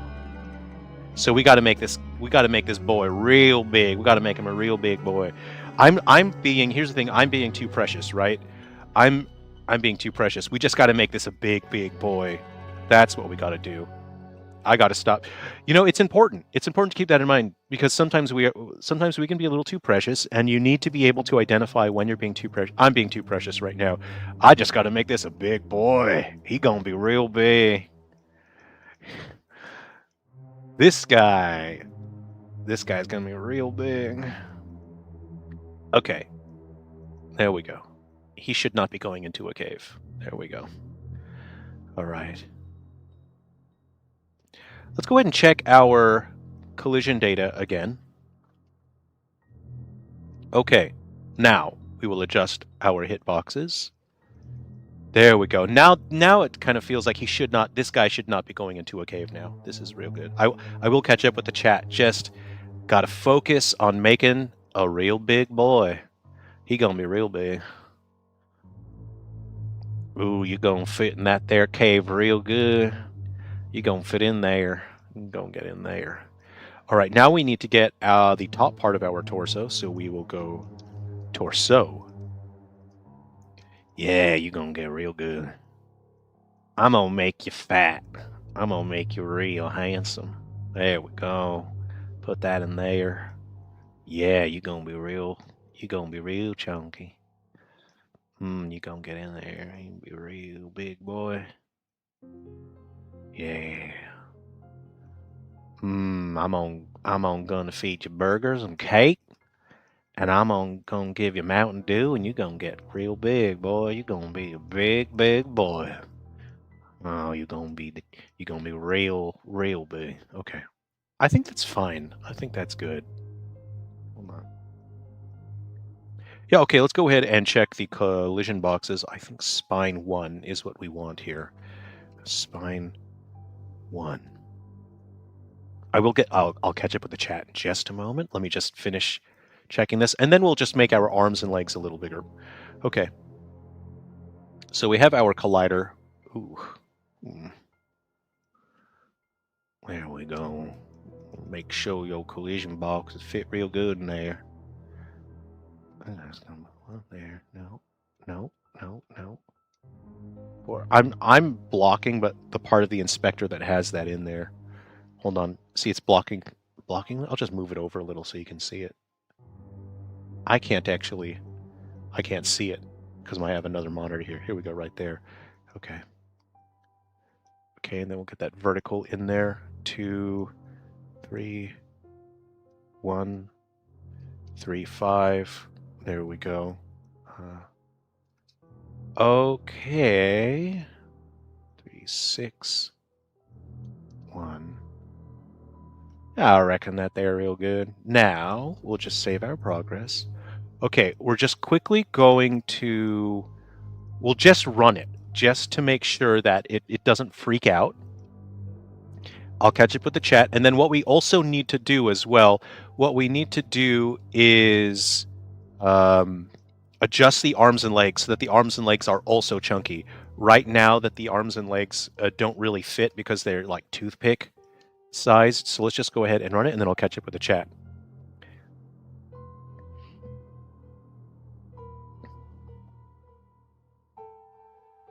Okay, okay. Is this Unity? Hello, yes, yes. Uh, the animal disagreeable. Is this Unity? Yes, this is a very old version of Unity. Oh, hold on. Where's the victory point? Am I touched? No, no. Why did that? Oh, you know what's going on? Is when they start out, the head is inside of that, and then all of the cavers are pushing against each other and slamming into each other, and immediately getting a concussion and dying. Okay. Compile error. Hey, how's it going? Good to see. Here's a mountain of humans here. Bigger, please. I'm Brazilian. What I love about Brazil and Brazilian culture is the passion and connection to music. Music is so ingrained with Brazilian history and culture, and that's so beautiful to me. One of my friends is like a quadruple masters, has a quadruple masters in music, and he's gone all around the world composing, conducting. He's brilliant. He's really fantastic. And he is in Brazil. He lives in Brazil. He's from Brazil. He's been around the world. Okay. Okay. Oh, you know what's...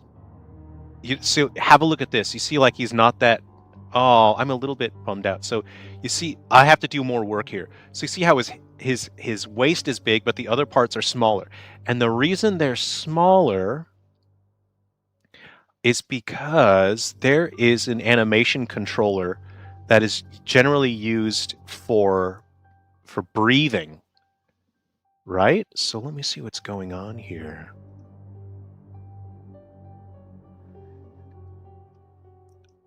And that animator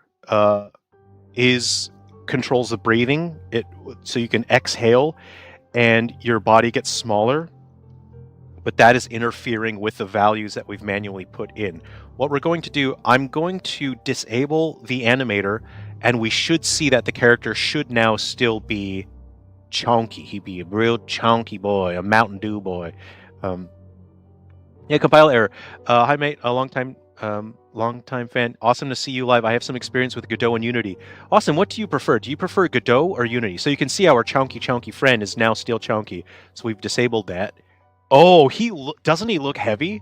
What we're going to do is we're actually also going to change the values for his body. So oh no, because that would interfere with the physics are so finely tuned. If we changed the weight of the character in terms of physics, it would break it. It would ruin everything. So now we need to just make it to where his arms and legs are also chunky. He's got to have a real thick neck though. This boy gonna have a Mountain Dew neck. Okay, so did I die of overweight? What happened? I think I died of overweight. Okay. So we have, here we go. A leg.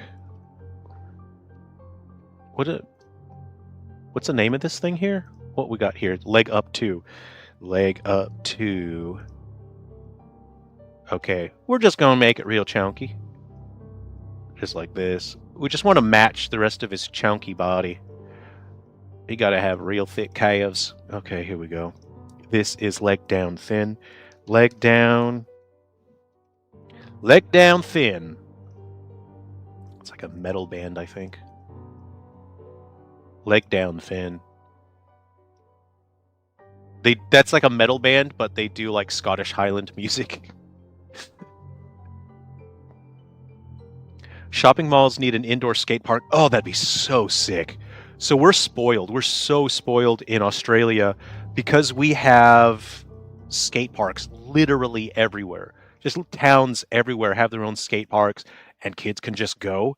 And there's like ramps and jumps, and you got, they're proper. Some skate ramps, some skate parks have just a ton of stuff. And I feel a little bit jelly because when I was a kid, I didn't have that growing up.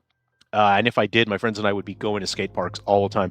So Australia is a little bit spoiled in that regard, in that there's just great skate parks everywhere. And it's like I'm making it seem like, oh no, there's nothing for adults. No, we also have outdoor gyms everywhere in Australia, in New South Wales, where I live near Australia. And what I mean by that is you could be just like walking along the beach, the ocean, and then there's just gym equipment, and it's stuff that's designed to be outdoors. They didn't just take indoor stuff and stick it outdoors. It looks like a playground from a distance, right? Like an outdoor playground. When you get there, it's actually workout. It's gym equipment. So I'm not making it out like, oh, we don't do anything for adults. We only make skate parks for kids. If you're an adult, you can go for a jog in the morning and then just use free gym equipment, and that's pretty sick, man. It's pretty sick, you know. Okay, and we got the neck. Our neck. There we go here. We're just going to make the neck not. Oh, he's a real thick boy. Oh yeah, he got that real Mountain Dew neck going on there. I think the boob situation I think might be a little much. I think I'm just gonna. I just want to shrink down my man boobs just a little bit. Here we go. Just shrink that down. Just feel like a little more natural. You know what I mean? I shrunk my man boobs just a little too much, I think. I just want my man boobs to feel right. You know what I mean? You guys know what I mean. Ashcon, in Hero of Destiny, is it possible to make it so both triggers do not reset? Okay, so it's start and then select. I'll take that into account, and then I'll change the way that you reset it. I will do that. I'll roll out an update. But Donkey Kong. In the mobile spin-off, you gather resources and volunteers to rescue the genius trapped legs up in the cave system while the water rises up. Hell, Ella Bulto, no, that's actually a cool idea. I was considering, if people really, really like this, if this game sells well and people want some sort of sequel or something more, I'd considered, doing game mechanics where you have to rescue someone, and something like that would take a lot of time to implement and create, but I thought it'd be interesting, and I just want to think of interesting ideas for people. Put Sungran in a mall and have him demo a hit game of his. I would really like that. I would like to just hang out with people and share my games with them. Oh, they have those outdoor gyms like that all over Korea. That's awesome. I like hearing that. I like hearing about other countries and learning about other countries. And that's so interesting. I didn't know that. Let's have someone drive into the dying shopping mall and get on the news for people actually making YouTube videos about the accident.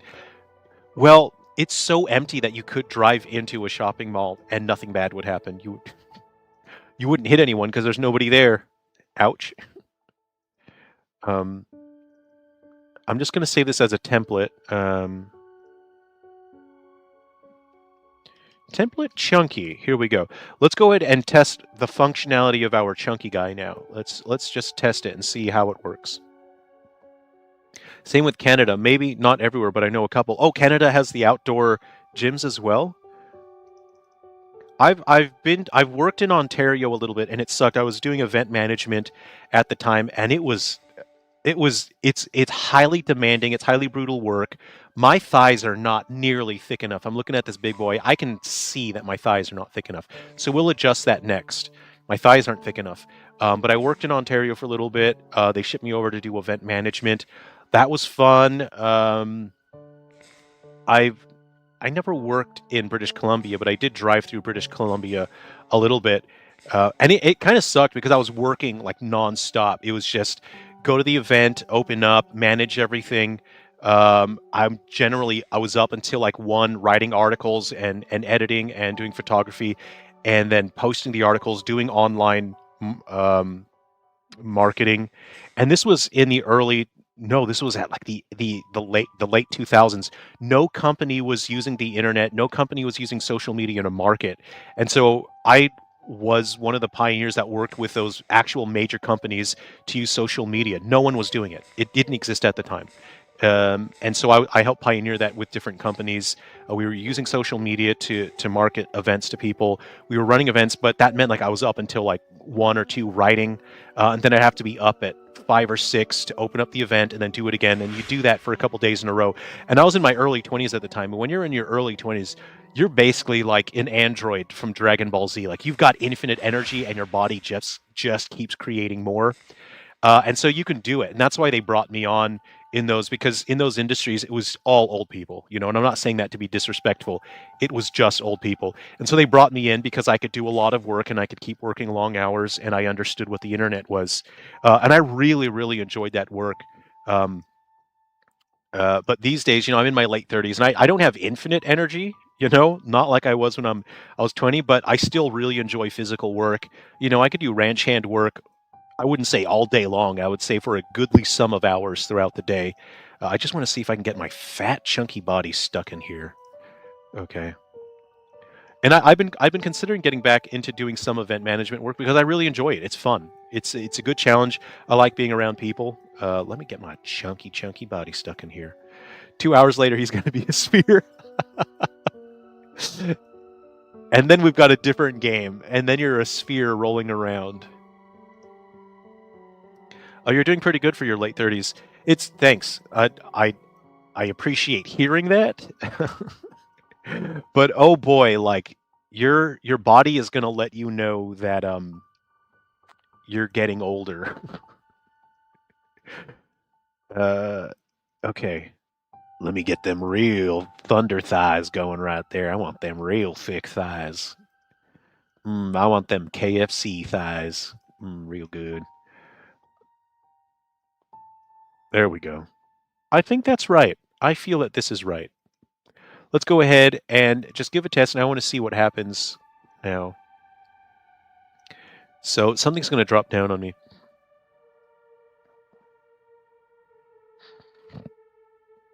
Let's take Sungrand's Toyota truck, fix it up, wrap it for Sungrand Studio, and park it in the mall for people to win the Sungrand. And when I'm in California, I drive a Toyota Tacoma. I'm not going to say that it's the best vehicle in the world, but it's the best vehicle. Toyota Tacoma is a good vehicle. Oh, no, so this squeeze here, oh, that makes me feel uncomfortable. Yeah, we're struggling, fellows. We are struggling. I like it. That's what I want for this. That's what I want. Here we go. So now what we're going to do is we're going to use my spacers. I have some spacers here that I've set up, and we're going to check the clearance on that. Here we go. So this is, and at this point, people know, they know what they can fit into at this point because the game has these indicators. So that is 13 inches, right? So 13 display height. Here we go. So I'm going to do a drag and drop in here. And when I say drag, I'm not saying drag and drop. I'm saying drag and drop. Dragon as the mythical creature. I'm going to do a drag and drop. Here we go. Contact events. And I'm going to have display height. And we're just going to grab that here. Ooh. So when the player touches this hitbox, this is a hitbox here. And again, this is a template object that I've set up that I can use as kit bashing. Grab my canvas, let the player know that this is 13 inches, and that way this helps set the expectation. Now, earlier in the game, people would have seen this. The player would have seen this numerous times throughout the game, and the player knows, oh, 13 inches is not difficult. 13 inches is very doable. It's easy to do. But we're not playing as the same sized character anymore. Now the whole conceit of this one level is that you're playing as a fella who he was advised that he was too overweight to fit. So now we have 13 inches and we think, oh, nailed it. I made it. Okay, so the way that you can capitalize on that is to then afterward introduce another squeeze that has less clearance height. So let's go ahead and adjust the next squeeze here.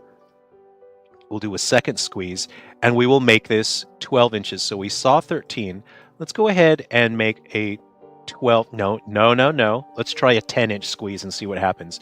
To make that possible, we'll go ahead and grab another one of our kit bashing components. Oh yeah, this is going to be real uncomfortable. We're going to put this Mountain Dew boy right through here. Put him in that there squeeze. There we go. Nice. Put that in there. Okay. And we're going to line that up with the 10 inches of clearance. And this is actual 10 inches in Unity measurement system. Okay, let's go ahead and just move our spacers out of the way. And we will get another display. So I have the 10-inch here. We'll put that in contact events. And then we'll drag and drop. Again, dragon as the mythical creature. We'll put that ahead of time so the player knows it'll appear. A 10-inch squeeze right there. Okay, go ahead and hide that. Great, then just, I think it was supposed to be a little lower. Okay, now let's try it and see what happens. Let's see what happens. Dylan, oh, bummer. British Columbia is a place to visit but not work. British Columbia was so beautiful. Oh man, it's gorgeous. Oop. I'll catch up with the chat now. I'm catching up with the chat. In my 20s, I just bounced back. Spent 3 to 4 months in the winter doing labor and did music the rest of the year. Oh man, doing music. What sort of music do you do, Dylan? Since men called the news before driving into the shopping mall like they did the Blues Brothers. Yeah, that's just rebellious, free-spirited attitude, Ashkin. I was going to say, every time I see a live where you're out and about, you seem like a definite people person.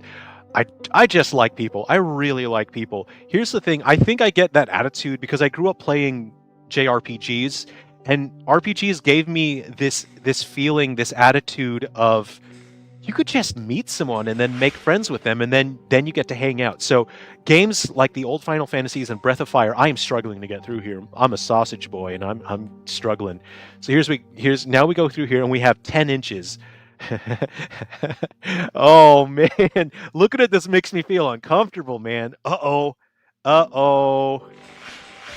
Fellas, I don't know if our boy's gonna make it through.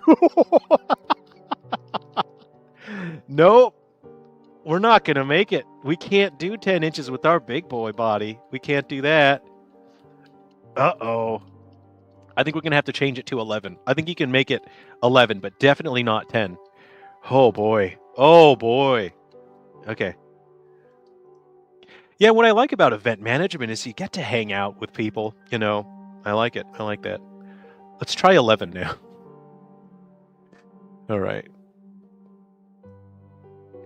I like doing the live streams where I'm out at doing a music session, or I'm just like exploring a little town somewhere. I think those are really fun because I want to encourage people to just go out and hang out with people and make friends with people. Okay, here we go. Let's try 11, and then we will raise the canvas up. What you can actually do, what I'm going to do is this. I'm going to remove the static property, and I'm going to adjust it real time during gameplay. Look, man, no one in their 20s has a mug collection on the level of yours, period.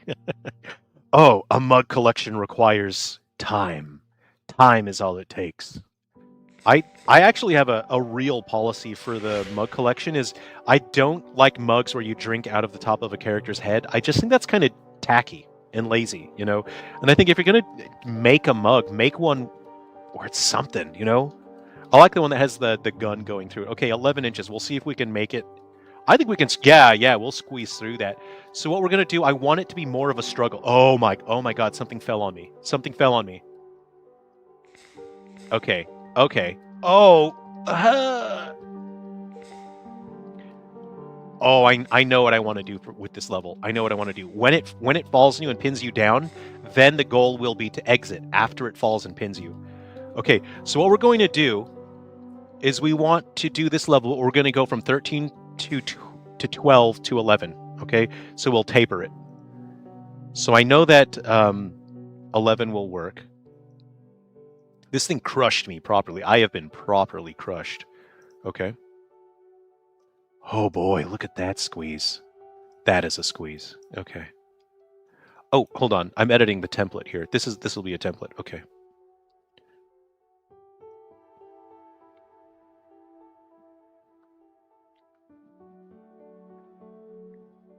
This coffee is ice cold. This is frigid.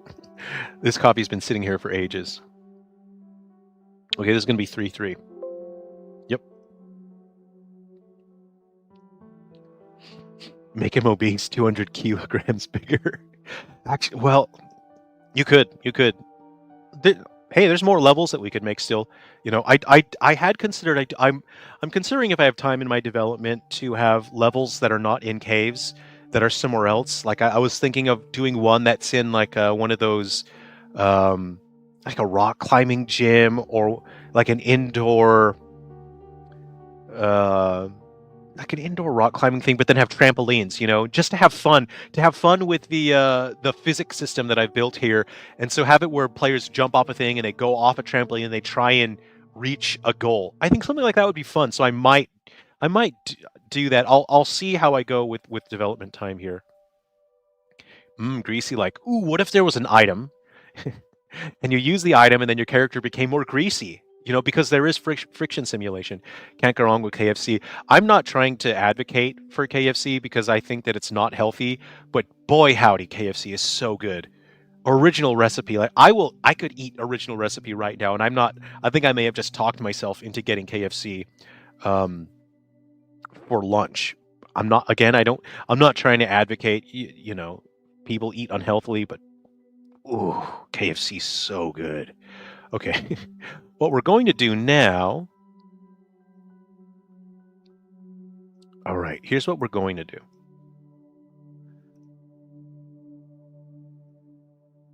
I need to build an actual level here. Get my spacers, move them out of the way. I'm just going to concentrate a little bit while I build this. Give the players something to do here. Something like that going uphill. Something that I can actually do. Something like that. There we go. I can build stuff up, make you feel like, oh no, this is wide enough. You can make that. And then we'll just make it to where it's so narrow that they cannot actually... You know what makes people panic? Going downhill. Oh yeah. A downhill? Oh yeah. That's going to be real tense. Yep. Yeah, that's going to be bad. But I don't want the camera to see underneath there, so we'll just go like this. Something like that. Okay. And this is where we're going to have the player get... They just won't be able to fit anymore. Okay, so technically there is more of a level that you'll never see. You're never going to reach this part. I'm going to fine-tune it so you never reach this, okay? Right. And so our where we collapse, I'm going to move that right here. There we go. Oh, man. That's not going to be... What we'll do is we'll test this, okay? It's going to pin you down, and then you've got to try and get out of there. So that's going to take some fine-tuning. What I'll do is I'll grab my guy, and then we'll just put him in there. And then we'll just make sure that the way he gets pinned makes it challenging, okay? So let's try it now. Jeez, drag and drop. One day the shopping malls will all come back. I would like that. I would really like to see shopping malls come back. I'm sorry if I missed your comment. I'm trying to catch up. Snow or lava to a bear. Oh, a gas leak. There is bad air. There is bad air in here. I could show you a level with that. So let's see. Because that's what happened. Oh, okay. Oh! My skull is crushed. I am crushed. Oh, dude. Oh, dude. I can't move. This is so I'm not happy about how I feel. Oh, dude. My head's disconnected from my body. That came down a little too far. I took it a little too far. I went a little too far in some places. Where's the sump? A water passage. There's quite a few stages that have sumps. I'll show you here. And I hate that. I've done hours and hours of testing on these to make sure that the sumps are so uncomfortable. You know, here's an easy sump, right? You do some easy ones. You have to give people... This is the second stage. I'll just play this one a little bit, and I'll just show you. I'll show you this stage working. You know, and then, of course, the sumps get more and more difficult and frustrating as you go along.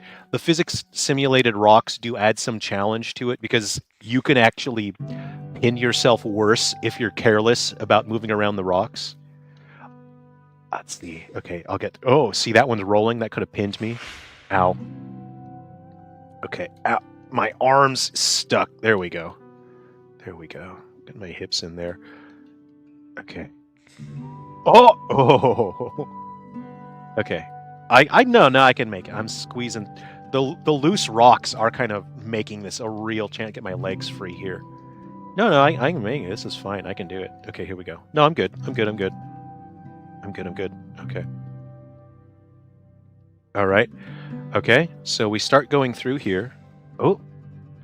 underwater sump. And this one's an easy one because I'm introducing people to the idea of an underwater sump. There's way tougher sumps to get through later on, you know, so that's introducing it. There's ones where you can get stuck real bad.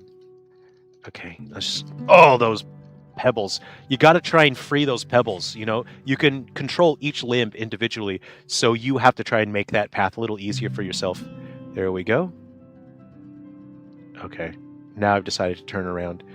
And here we go. We're going back, and then that thing just pins you, you know. And then if those rocks are bunched up, you know, it's going to be pretty tough to get through. Use my arms. Use my arms. Arms. Yep, made it. You know, there you go. So this is only the second level. That one's pretty easy. It's just to introduce the sump to you. A machine gun. Hey, how's it going? This gives me almost as much creep as a soft body Mario video game. Oh, I've seen that. That is so weird. It's cool. I think it's cool. It's so funny and weird to look at. Okay, so we're working on so that came down too far. We need to just adjust that.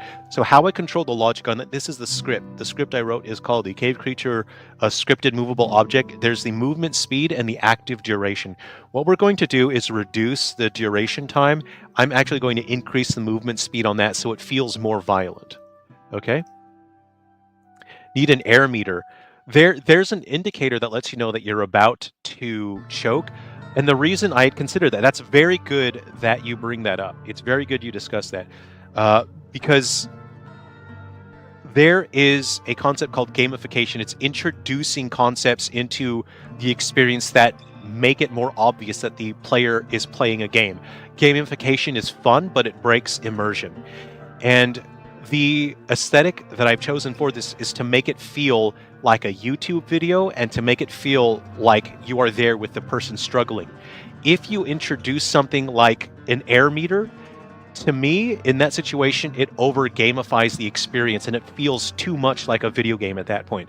So while it's not necessarily bad to introduce an air meter, I have chosen to not include an air meter because it changes the relationship that you have with it. It changes the way that you feel about it. And it's better to have a rough idea of when you're going to suffocate. It's better to have some ambiguity because ambiguity leads to horror. What contributes to horror is a lack of fully understanding a situation, of fully comprehending what's going on. That contributes to good horror. And so that's why I haven't put an air meter in. It'd be easy to put one in. There's an indicator that lets you know that you're suffocating and you have an idea of when you're going to suffocate, but there's still a chance. There's not knowing is what is horrifying. You think, maybe I could hold my breath just a little longer. Maybe I could make it to the air pocket. So that's why I haven't done it. And it's so good that you bring that up because we can have this discussion and explain that. The body starts twisting, yeah. Or presentation execution. I agree with the air meter that belongs in the spin-off. Hey, we could do a spin-off, you know. We could do it. Okay, let's see what happens. The sound is by far the most important thing for horror. Oh yeah, absolutely. I have like a hard hat and I've got a bunch of rocks and I'm going to record as much scraping as I can. When I get to my recording booth, I'll record rocks scraping and rubbing against each other. So that's going to be fun, doing all the Foley work for this. Okay. So what I want to do now is I want it to pin me a little later. I want it to come down just a little bit later. Oh, my head is so stuck, but I can get out. I know I can get out. Nailed it. Okay. So this is the hitbox. When the player collides with this, that is when the logic for the falling hazard is triggered. Let's go ahead and move that back a little bit. I want to pin my big, chunky, my KFC torso. I'm not shaming KFC enjoyers because I enjoy KFC, all right? I'm not here to shame you. I feel the scary part of the air. I like the scary part of the air better. Okay.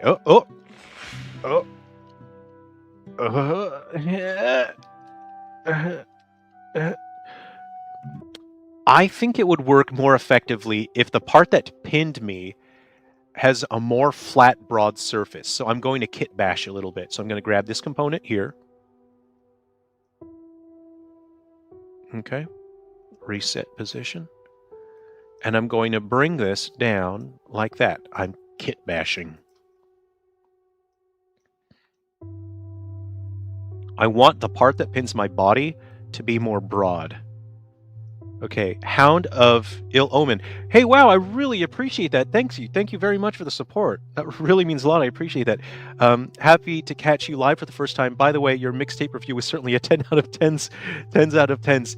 It's, I hope people understand that I'm not here to make fun of people. I don't want to make, hate content, but it's important that we point out when there's dishonesty in the games industry, because it's not fair for the rest of people in the games industry who are working earnestly for actual independent developers who don't have massive budgets.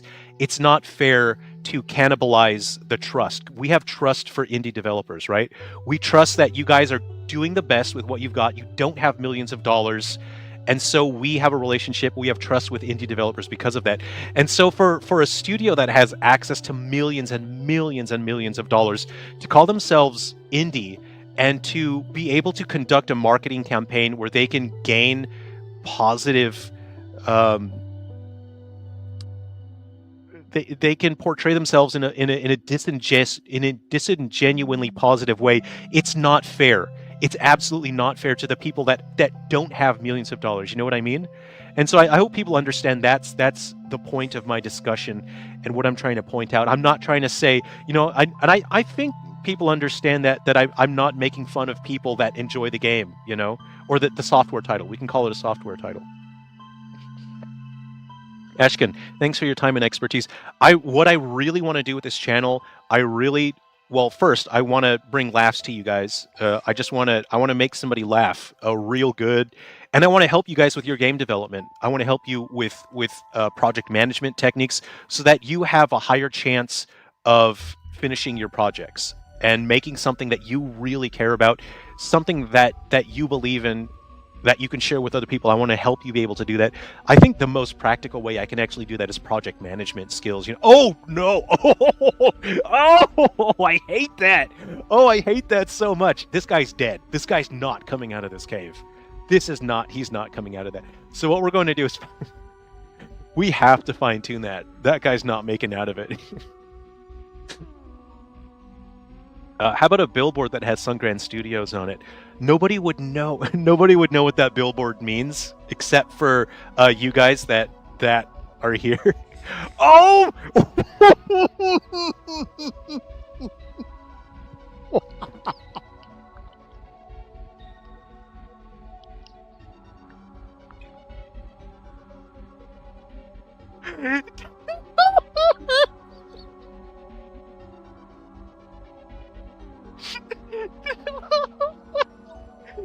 It split him in half. Oh my god! I didn't plan on that. I didn't expect that. That guy got bisected. Holy shit! Oh my god! I wasn't expecting that. That was insane. 10 tons, just 100 kills. That guy got bisected. Holy crap! Whoa, that was funny. Yeah. That is brutal. I think we're gonna reduce. So you see our active duration, and if you guys have any specific questions about game development or art or writing or anything, absolutely, ask, and I'll share whatever I know, whatever I have learned throughout my career. I'm happy to share it with you guys. And it's just a matter of fine tuning, This is fun. This part is fun. This is fun. Just getting to adjust this and watching this poor guy suffer. See, we're getting close. We're getting really close to what I want. So this is, I can escape out of this. I know I can. But see how this is so uncomfortable, right? Yeah. Okay, but I want the player to struggle more. So this needs to be a situation where this has to be pixel perfect. What we're going to do is just reduce that a little bit. This has to be pixel perfect, so the struggle, it feels satisfying. So it needs to feel, there needs to be a sense of hopelessness, but you need to actually be able to escape. It's crazy you don't have to write the physics and stuff to bisect him like that. That would be insane. Oh man, this is funny. What is your thought about free college courses? That's such an ow. Oh, I got crushed to death. Ooh, I should not. You don't go in sideways. I went in sideways. That was my problem. Does this game have a title yet? This is top 15 cave disasters. I got to go arms first, and I got to not go inside. Oh no. Uh-oh. Uh-oh. I went in too late. Oh, I'm not getting out of that. Yeah, this is top 15 caving deserts. So free college courses. Here's the problem.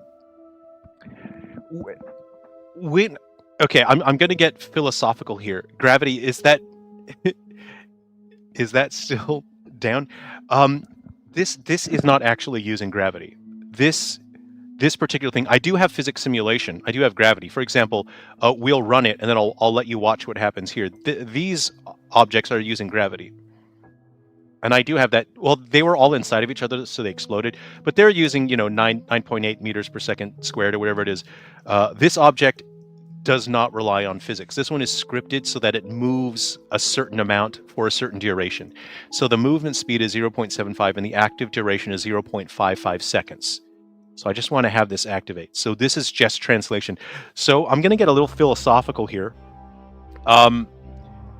Nothing in the world has any actual value. And I'm not saying that nihilistically. I'm not saying like I'm a Rick and Morty fan and Morty, nothing means anything and nothing's real and everything's worth nothing and life isn't worth living, Morty. It's not, I'm not saying like that, but nothing has any actual value. Things have value because we decide that they have value. We determine that they have value. Let me grab this here, right? To make my point. I'm going to make a point here. This is Prism Break. I think this is a series. It's red. It's Swap Force. I think this is series 3, right? So this is a Skylander. This is probably worth $2. This is not rare, right? It's a little cobwebby. So this is worth $2, right? Series 4, I think. Prism Break. Not that valuable, very easy to find, worth $2. I think this was the last Skylander ever released. This is Robo. People pay hundreds and hundreds of dollars for this. This is Jump Bug. Is that his name? And also worth hundreds and hundreds of dollars.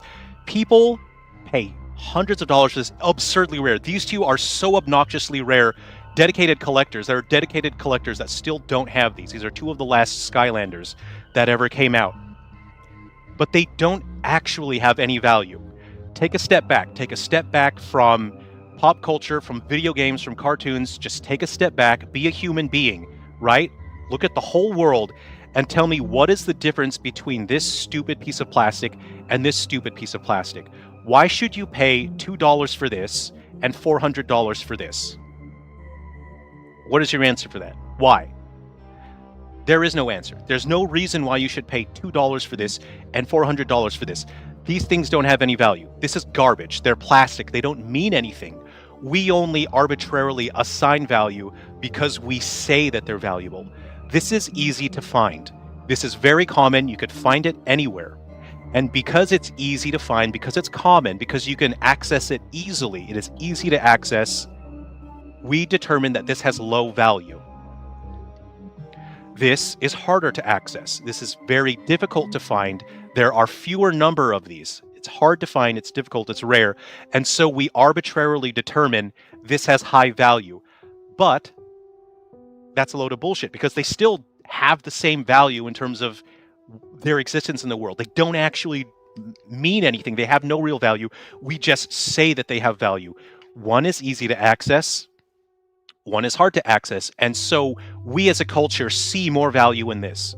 We see value. We say this has more value. And so when you take something like education and it's absolutely free, people will not see value in it. They will not see it as important.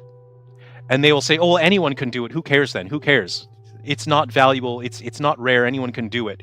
And if there is some cost to it, if there is any cost, then people will start to see more value in it because we determine it's harder to access, it is less accessible, it's less common, it must be valuable. And so it creates a demand. It makes people want to do it. Oh, well, I want that.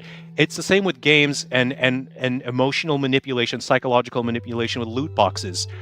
We are seeing developers take advantage of people, emotionally manipulate people and say, oh, this loot, it's only available for this month and it has, a 1 out of 20,000 drop chance. In our minds, we think this is valuable. I want that because it's hard to access, it's rare, it's valuable. What about the crummy copper knife or whatever? Oh God, that'd be a bad knife, a copper knife. You see that it has like a 20% drop rate. Oh, gross, I don't want that, it's common. Then we don't see value in it, but it's just ones and zeros, it's numbers. Do you get you see what I'm getting at? Is that we have to, it's just how our minds work. It's thousands of years of cultural development, is if something is harder to access, it has more value, it's more rare. And that's only a part of it when it comes to free education, is it gives the education some value in that it's not available to just everyone. There has to be some cost to it to give it value. If everyone could just do it, then it has no value. We won't care. Even though the thing itself doesn't really matter. It's what we think about it and we consider about it. So it's a very interesting topic, and it's so complex. There's so many aspects to the idea of free education. I feel that we should be offering education. We should be equipping people with the ability to think for themselves, to develop people's critical thinking skills, to arm people with information so they can pursue a career path which will bring enjoyment and fulfillment to their lives, so they can contribute to society. I think that is what is important. I think what's more important than free education is affordable education. It should be easily affordable for everyone. People should not have to ruin their lives to gain an education. But if it is free, I think free education causes more harm than good. So those are my thoughts on that. Does that make sense? I don't even know if that's a hot take. I don't know if someone will disagree with that, but you're absolutely free to disagree. So that's my thoughts.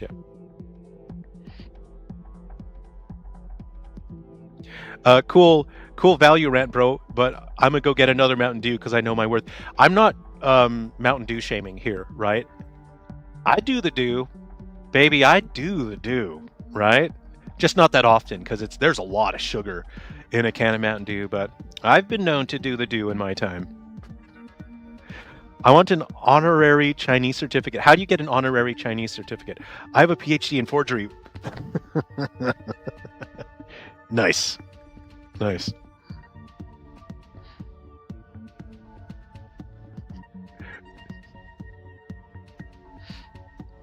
My sister gifted me a plushy fish. I value that more than my 100K car. I absolutely get it. We assign value to things. And having sort of an emotional connection to something, we tend to rate that very highly. We feel. And that is one of the most important things about being human, is to feel. That's one of the reasons why we're here on the planet, why we exist, is to feel. And I know it sounds lovey-dovey, ooh, smoochy-woochy, whatever. We're here to feel. We're here to feel, to experience, and to do. And I think that if you can help people feel good by bringing them a laugh or something positive or some words of encouragement, I feel like that is contributing to the world in some way, But I'm kind of a hippie, man. I'm sort of like a free-spirited, make love, not war. Peace, baby. That's kind of where I'm at. I have some of the original Beyblades that are probably worth money. See? Because people decide that they want them. People decide that there's value in Beyblades. Beyblades are sick, though. That is a lesson most of us learn the hard way. People won't respect you if you give them something for free. It's deranged. It's true. Yes, I agree, but I also disagree, because there will be people that absolutely don't appreciate it if you give them something free. And then there will be people where, just because of the life that they've lived and the values that they've developed, there are people who will absolutely appreciate if you give them something for free. So I think it's not a blanket statement, but in general, I agree with you that in general people won't really appreciate if you give them something free. So let me not crush this boy here. Let me just reduce the duration time. Can you fake an ID? I'm going to share, I try not to talk about my past that much, but when I was a teenager, I did make fake IDs when I was in high school. Okay, sorry. I forgot that shocked me. Sorry. Yeah, I know. But they were like joke ones, right? I made like a Spider-Man ID, and I would walk, I'd copied one of the staff IDs. I'd scanned it. Somehow I was able to scan a staff ID. Or you know what? No. I had seen staff IDs. I'd used my Sharingan, and I Sharinganed the staff ID, went home and went into Photoshop, made a copy. I just rebuilt the staff ID from my Sharingan, and I was making like fake IDs. And there were staff that thought I worked there because I would wear it on my. I should not be telling. There's some stories I shouldn't be telling you guys because I was a menace when I was younger. I was a real troublemaker, just an absolute menace. So I don't even know if I should be telling you guys that story, but hey, man, I like to have fun. I like having fun. I'm just gonna make that drop. Okay, so here's how we're going to fine tune this.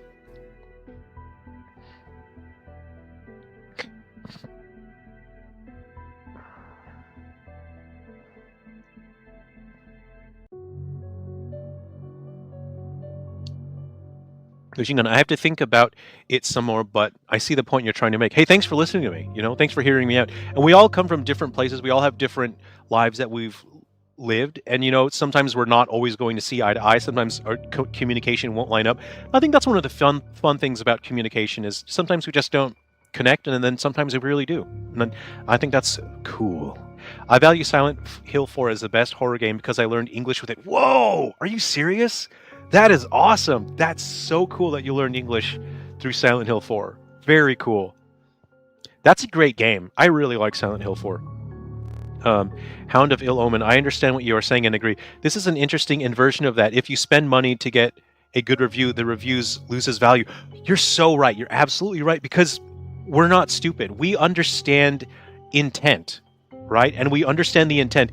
And we understand reviews are supposed to be honest. We just agree upon that, right? That's part of our culture. And we know that we understand that paying for a review is not honest. So the review actually has the opposite effect. It's so interesting to consider that.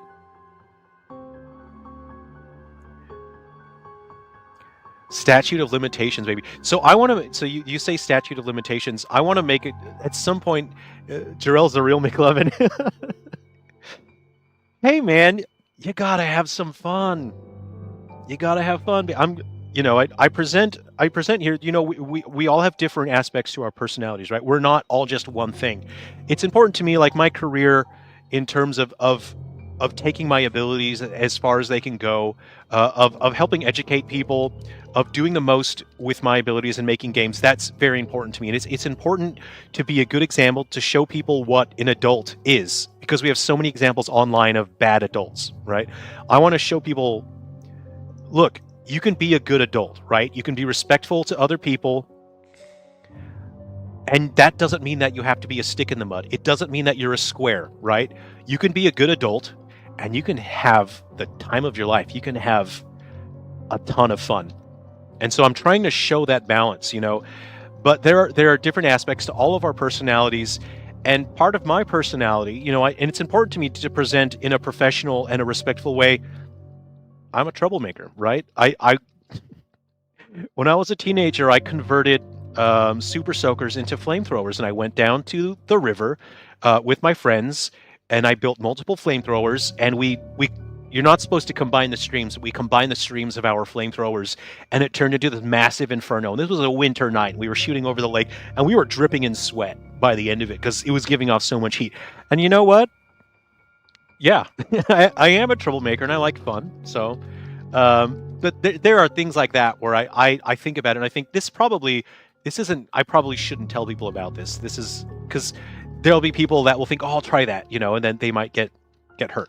So it's important to consider what you tell people. And that's so hypocritical because I just told you about how I built 3 flamethrowers and combined the streams with my friends. So I think this is good. I think this is escapable. You can struggle your way out of this. I'm going to leave it there. Okay, so I'm going to build out the rest of the level now. So what we're going to do is the turnaround. Let's put on some chill music, actually. I value the physical store more than online. Yeah, I really prefer a physical store. I really like seeing the games. I like seeing what's there. All the games that, oh, you know what will make this real uncomfortable? Let's get in real close. So this is a camera zoom modifier. And this camera zoom modifier, I can change the zoom level. I'm going to put very close. So if we cross this, we'll go there. Let me know if the music's ever too loud or too quiet. A friend of mine made Yu-Gi-Oh cards, couldn't tell at first, but they were at forgers. Look, that's bad, you know, but it's also cool. I also made fake Pokemon cards. I made Peekaboo. So when they first started, when the rumors of Peekaboo first started, I went home, I scanned a card, and then I made Peekaboo. And then I was bringing it to school, and people were saying, "Oh, where'd you get that?" I can't even remember what story I made up for the Peekaboo thing. But I was telling people that I had a Peekaboo. And people wanted to trade me their Charizards for it. I just barely can't get out of this. So I'm just going to fine-tune it a little bit more.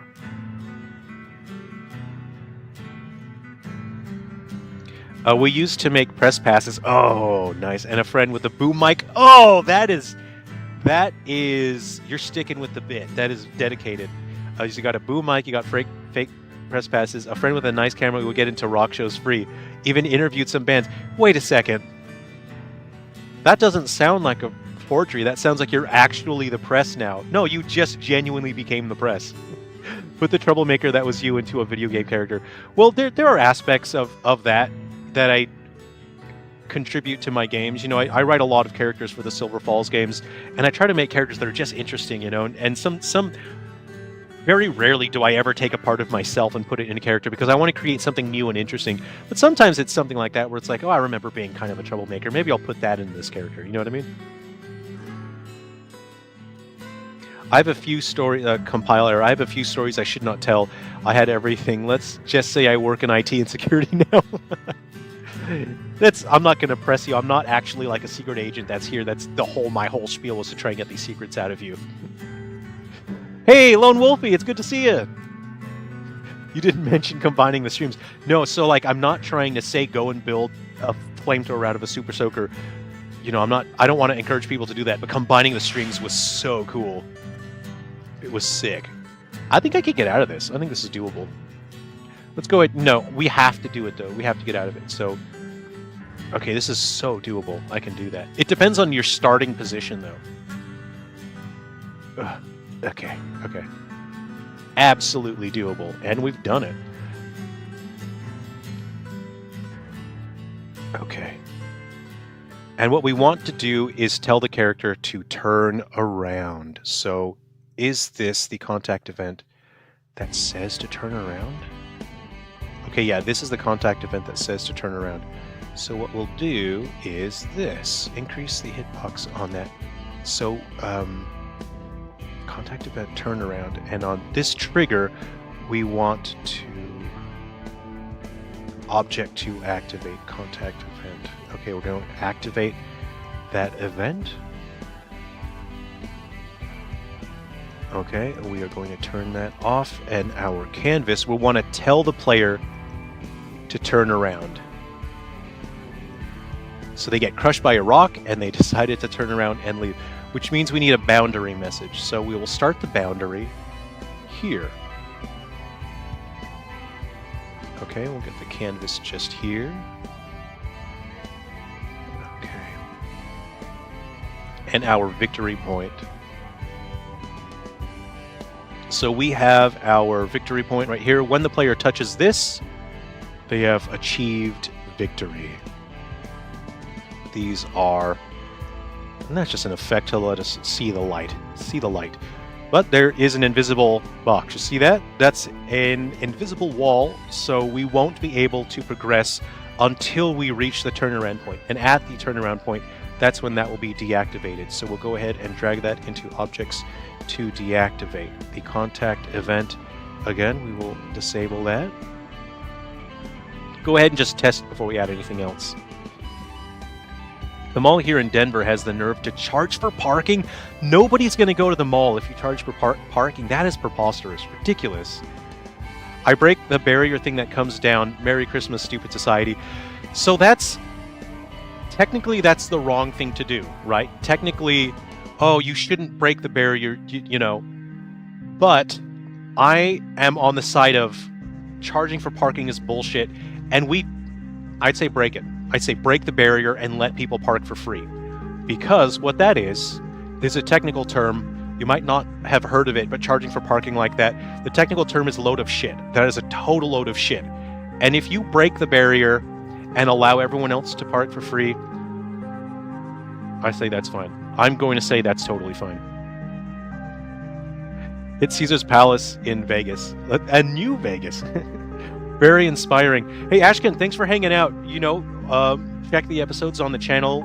We'll hang out, and then we'll chat more on the next live stream as well. So, all right, next time we'll play games, or I'll work on something else. Take care, Ashken. It's been great hanging out. See ya. The law, they never asked me, the Founding Fathers. Okay, so we did make it out of there. Now we have the turnaround. Oh, I'm having cardiac arrest. If your head is lower than your heart, for too long, you start undergoing cardiac arrest. So I need to see if uh-oh, it's not my heart attack. Is it because I'm overweight? My cardiac arrest is not finishing. This is not good. It stopped. Oh, that was scary. Okay, my cardiac arrest is done. Okay. So we also need to reset the camera. So you know how earlier I made it so the camera would go in close? I want the camera to not be so close anymore. So let's go ahead and make an event to where we can reset that. So what we'll do is we'll duplicate this.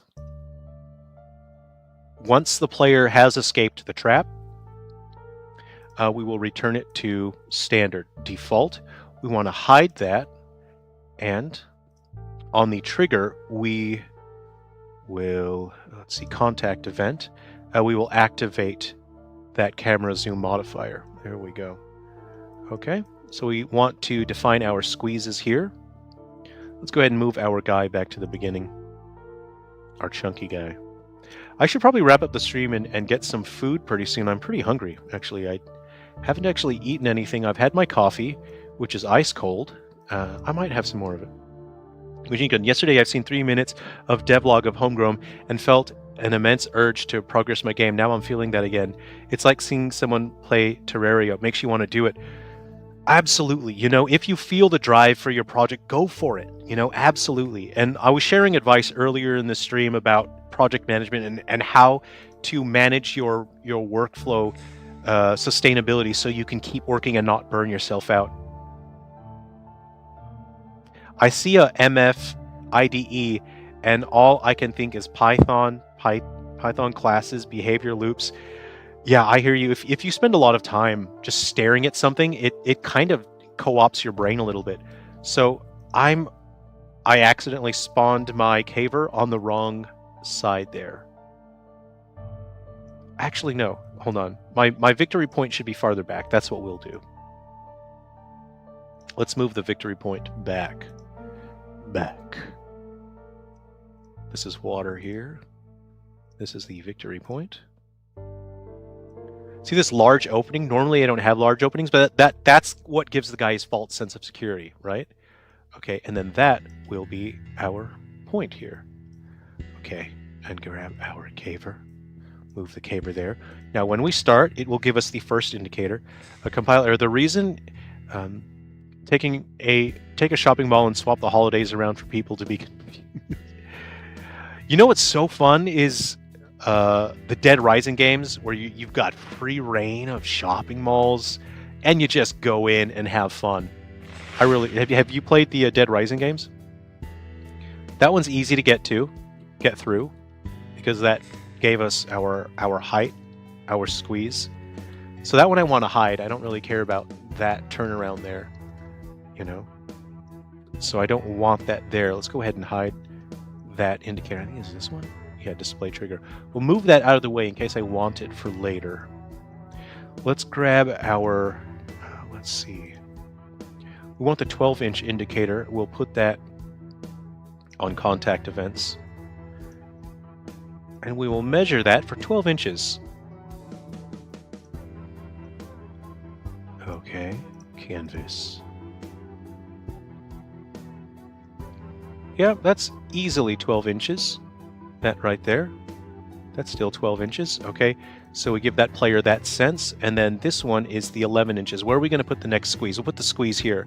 Climb up, and then we have an upward squeeze, which is going to introduce a new challenge. And let's grab...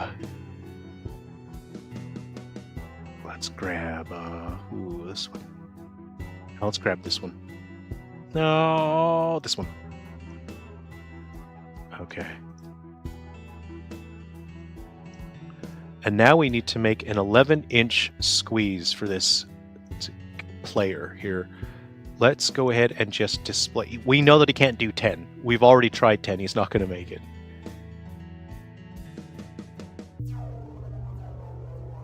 Okay. So let's just go ahead and make the squeeze like this. Oh yeah, that's gonna be... Oh, that's a nightmare squeeze.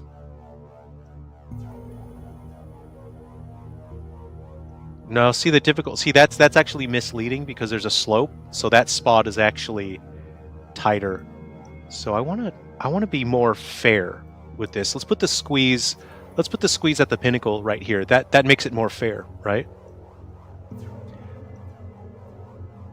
Let's do that. There we go.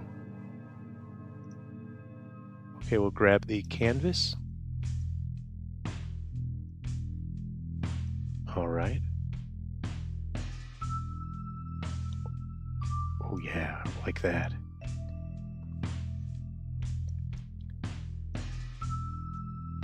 There we go. That's going to be an extended squeeze right there. Oh, an extended squeeze is going to be tough. Let's see if that's even possible, because that... Ooh, an extended squeeze. We'll see if it's possible. All right, let's run it.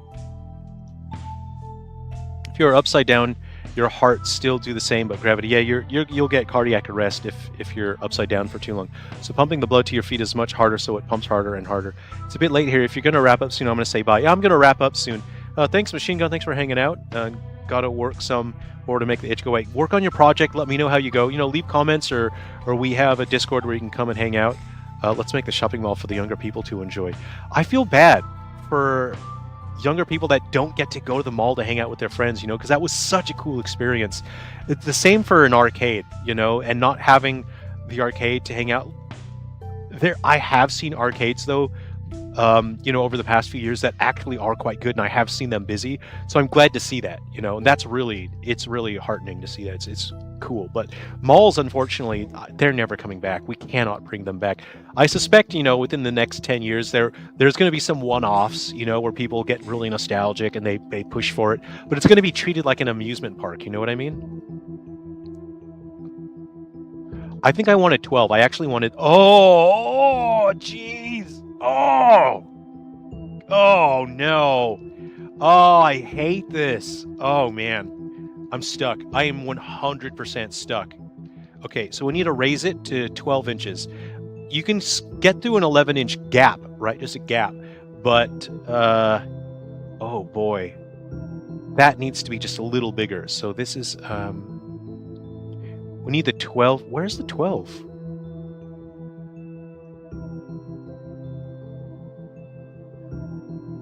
I'll make that 13. Where'd the 13? Oh, we'll put the 13 there. 13, 12. We'll do another 12 then. And then the 11. The 11 will have to be somewhere else. We'll put the 11 here. And then the 12. We'll raise that to 12. Oh, this is a bad squeeze. I hate that. A 12-inch squeeze. It's the middle part where we got stuck, right? There we go. So let's go ahead and just make that a little bigger.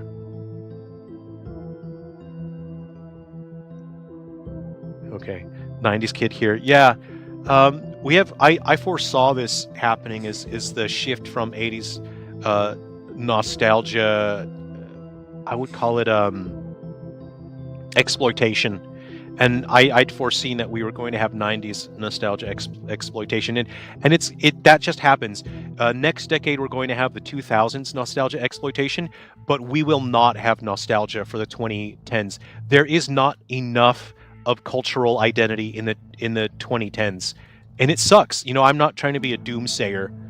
I say doom, but I consider myself a historian because I study and pay attention to our history and our media and how media affects our culture. And we are not going to have nostalgia for the 2010s. We absolutely will not have nostalgia for the 20s, because there isn't enough identifying traits. There's nothing unique about it anymore. And that's a shame. And again, I'm not trying to say doom. I'm not trying to be like a crusty old man. I'm saying that just as a historian, we're not going to have nostalgia for the 2010s or the 20s. There's no identifying traits for us to latch onto anymore. Nice latest video. Hey, Jagged Drago, how's it going? Thanks for coming to hang out. I appreciate that. This is... Oh, man. I can make it if I believe in myself. I can make this squeeze if I believe. TikTok is where it's at. What's become the problem with the 2010s and the 2000s is a fractured culture where our beliefs and our interests are now fractured and distributed. There's no unifying force that allows us to share a culture anymore. It's gone. We fractured it, and there's no way to bring it back. And disposability. Those are the two things that have caused our culture to become what it is everything is disposable. There's no reason to care about anything. So in our media, there's no reason to care about a TikTok. There's no reason to remember it, because swipe your finger, baby, you can have a brand new one. Uh-oh. Okay, so I need to move the text up. Oh, I done been crushed by a boulder. I do declare I done been crushed by a boulder properly. I done been proper crushed. Okay, that is doable. I want to put an 11-inch squeeze in there. Let's go ahead and dial that back down. We'll just start that a little sooner as well. And we need a way to just stop the player from progressing any further through there. I done been properly crushed. Yeah, our big boy ain't making it through here. He ain't gonna make it through there. Convince the younger people that online shopping is bad.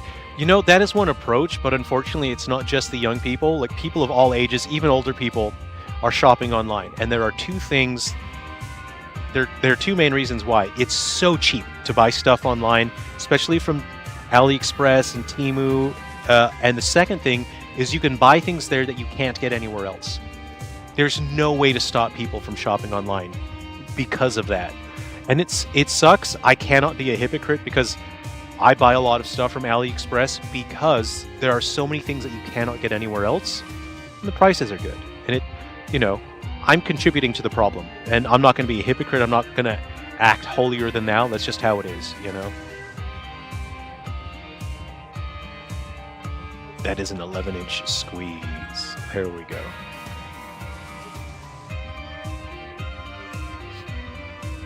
Compile airlog. I understand you more than you think. I saw this coming back in 2011 when Facebook was starting.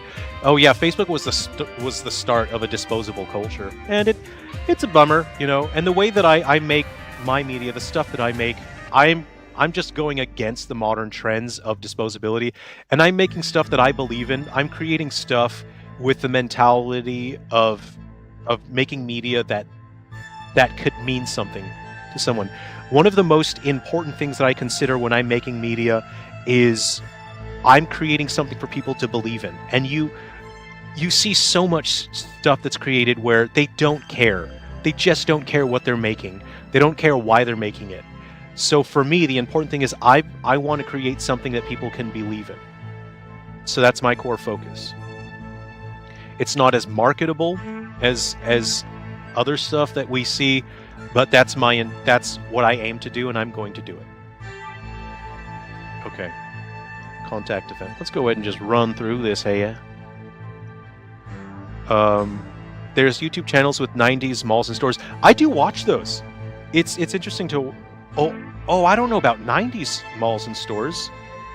I see people that explore abandoned malls, but I wouldn't mind seeing, a channel that sort of has recorded stuff. It's interesting watching stuff from previous decades. It's so refreshing, because what we have these days is, unfortunately, it's just how it is. Our media and our culture exhausts us. It just takes our energy and our attention, and it exhausts us. It's elevated reality, and it's not that fun. Oh no, I'm a big boy and I'm having a tough time. I'm a big boy. Okay. No, I'm making it through it. I can make it through. I'm good. We will believe in you even 55,000 years after you die. Hey, I appreciate that. Thanks for that. Here, okay, I'm going to give you some advice right now. If you go in sideways like that, you're going to have a bad time. You cannot go into a squeeze turn sideways. This is true in the game, and it's true in real life. So you got to get your character flat. Get flat. Get flat, 2026, Jerrel, get flat. You can quote me on that. I'm making it, baby. I'm making it through. All right, this is going to be our playthrough. See, you give spots like this, and people think like, oh yeah, there's plenty of space. I can get through there. I've got, okay, 12 inches. This is going to be the tough one, right? Come on. No, we're going to make it. Good night, and it's my bedtime. Since man, thanks for hanging out. I appreciate you hanging out. We'll catch up again in another stream or in another episode on the channel. See, that was doable. I made it through 12. Yeah, I watched the abandoned stuff too, like Beatrice. Oh, it's so interesting. It's so cool watching people explore the abandoned places. I like is it? I forget. Is it Bright Sun Films? Does that one do abandoned places? I have a couple that I'm subscribed to. 11 inches. This is tough. Oh man, I can do it. I can do it. Come on, I'm gonna push. Oh, jeez. Okay. Come on. I'm going to have to adjust this by a pixel. So let me find in the level. And this is just how this game is made. You know, it's a lot of fine-tuning and testing until it feels just right. Okay. See how I barely changed it? I reckon that's doable now. Let's go ahead, and I'm just gonna skip ahead. I'm gonna grab my character and skip it, because we already know that the rest of the level is doable, right? Compile error log. I think the same when I write code. When/if someone, a real human, reads this later, I want to be proud of what I wrote. Absolutely, I can get behind that. Be proud of what you create, you know, have pride in your work, and be a craftsman. And, you know, that's not, someone's going to say, oh, you should say craftspeople, craftsman is exclusive. It's like, craftsman is a term that's not like a gender exclusive thing, you know, but be a craftsman, be proud of your work, and excel. Aim to excel. Aim to do the very best that you can with your work, you know? And be proud of what you've done. See, I was lucky on that one. I was lucky that I was actually rolled over, so I didn't really get crushed that badly. But old boy ain't gonna fit through that crack no more. So let's go ahead, and now we have to undo it. You know what'd be fun, though, is have a couple extra squeezes on the way out. So we will do that. So that's doable. What we're going to do is we're going to duplicate that. So this drop down here, we're going to duplicate that old boy. We're going to duplicate that right there. Okay. We just gonna make it just a wee. We're gonna make it just a bit more spicy. We're gonna make this real spicy, right? I want a false sense of security. People are going. I consider the emotional journey. So people are going to get jammed in there. They're going to escape. They're going to feel tense. They feel relief when they get out of there. They go, this one was kind of tough. I can get through that. They're feeling a sense of relief, right? So this space is nice and open, and they're feeling, oh God, this is so good. They see that and they think, oh, it's easy town now. I can get through that 12 inches. So people are feeling a sense of relief at that point. So this is when I should introduce another hazard. So that is when we dispel their sense of relief and make it interesting. Just make it interesting. Okay.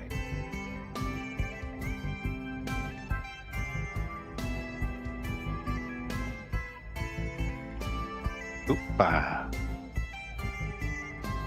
And this one we're going to have to do a fair bit of testing. So what we'll do is we'll just walk back to it, and what we're going to do is disable that trigger and then enable it whenever we think that it's right. Okay, so I'll finish this level, and I'm going to wrap up and have some lunch. So, you know, thanks for hanging out with me, everyone. It's been a lot of fun just chatting, and being able to share my workspace with you is real fun. So, okay, see how that was? See, I can get through there too easily. Too easy. what we're going to do, I'm just going to grab this old boy. I'm just going to adjust the transform here. Yeah, there we go. Something like, oh yeah, give him one last little panic. There we go. I'm going to, we're in play mode, so it won't remember the changes I've made, but I'll copy that, end play mode, then I'll paste it. Now let's check what old boy gonna do when he gonna get crushed by a big old boat that comes from that there ceiling.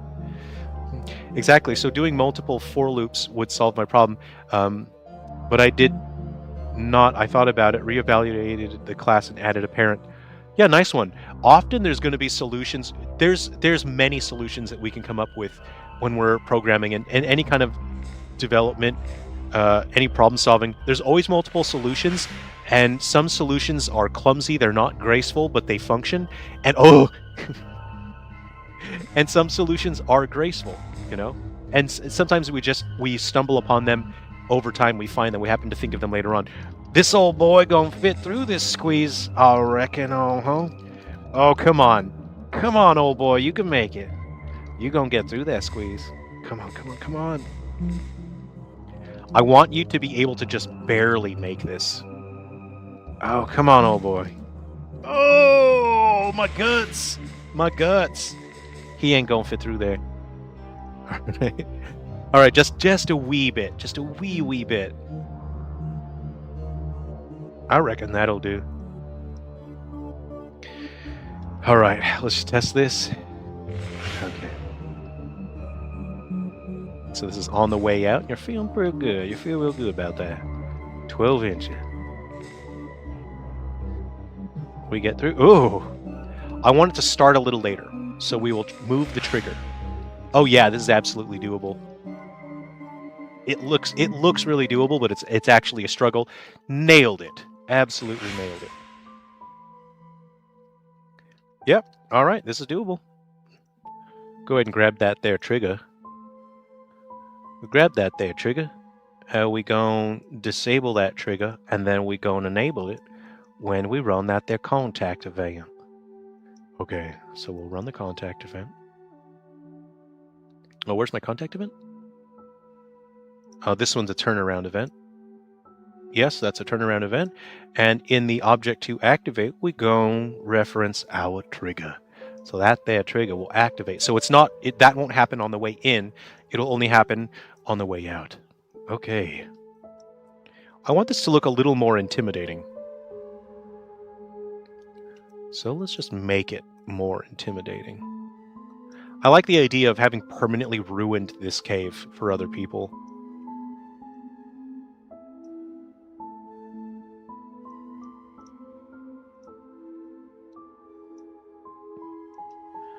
All right, that is it. That's doable. Anyway, thanks very much, everyone. I appreciate you hanging out, having a chat. Let me see. What was that stage? I'll show you, for anyone that had missed it earlier, I'll just show you this fun stage that this runs in real time with physics simulation. It's not scripted. If you don't grab the rope, you have to grab the rope, but if you don't,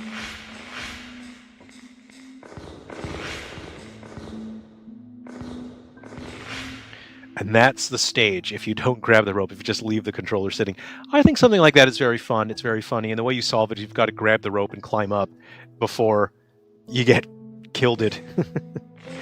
So thanks again for hanging out, everyone. I really appreciate you. Have a great day. I'm going to make myself some lunch. It's 1 p.m. here. Have a great day, everyone. Thanks for hanging out. All right. We'll see you around, and that was a fun stream. It's been great hanging out. It's been great talking. I got to share a couple of my Skylanders in my Skylander collection. See you, mate. Take care. Have a good one.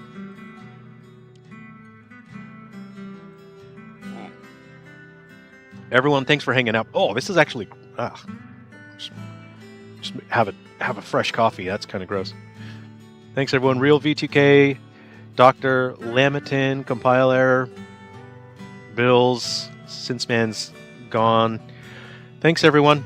Take care. Enjoy some games. Maybe on the next stream I'll be working on a different game, or we'll play some games or something. I appreciate you, everyone. Buddha, B911. Take care, everyone. You've all been awesome. Take care. I'll see you.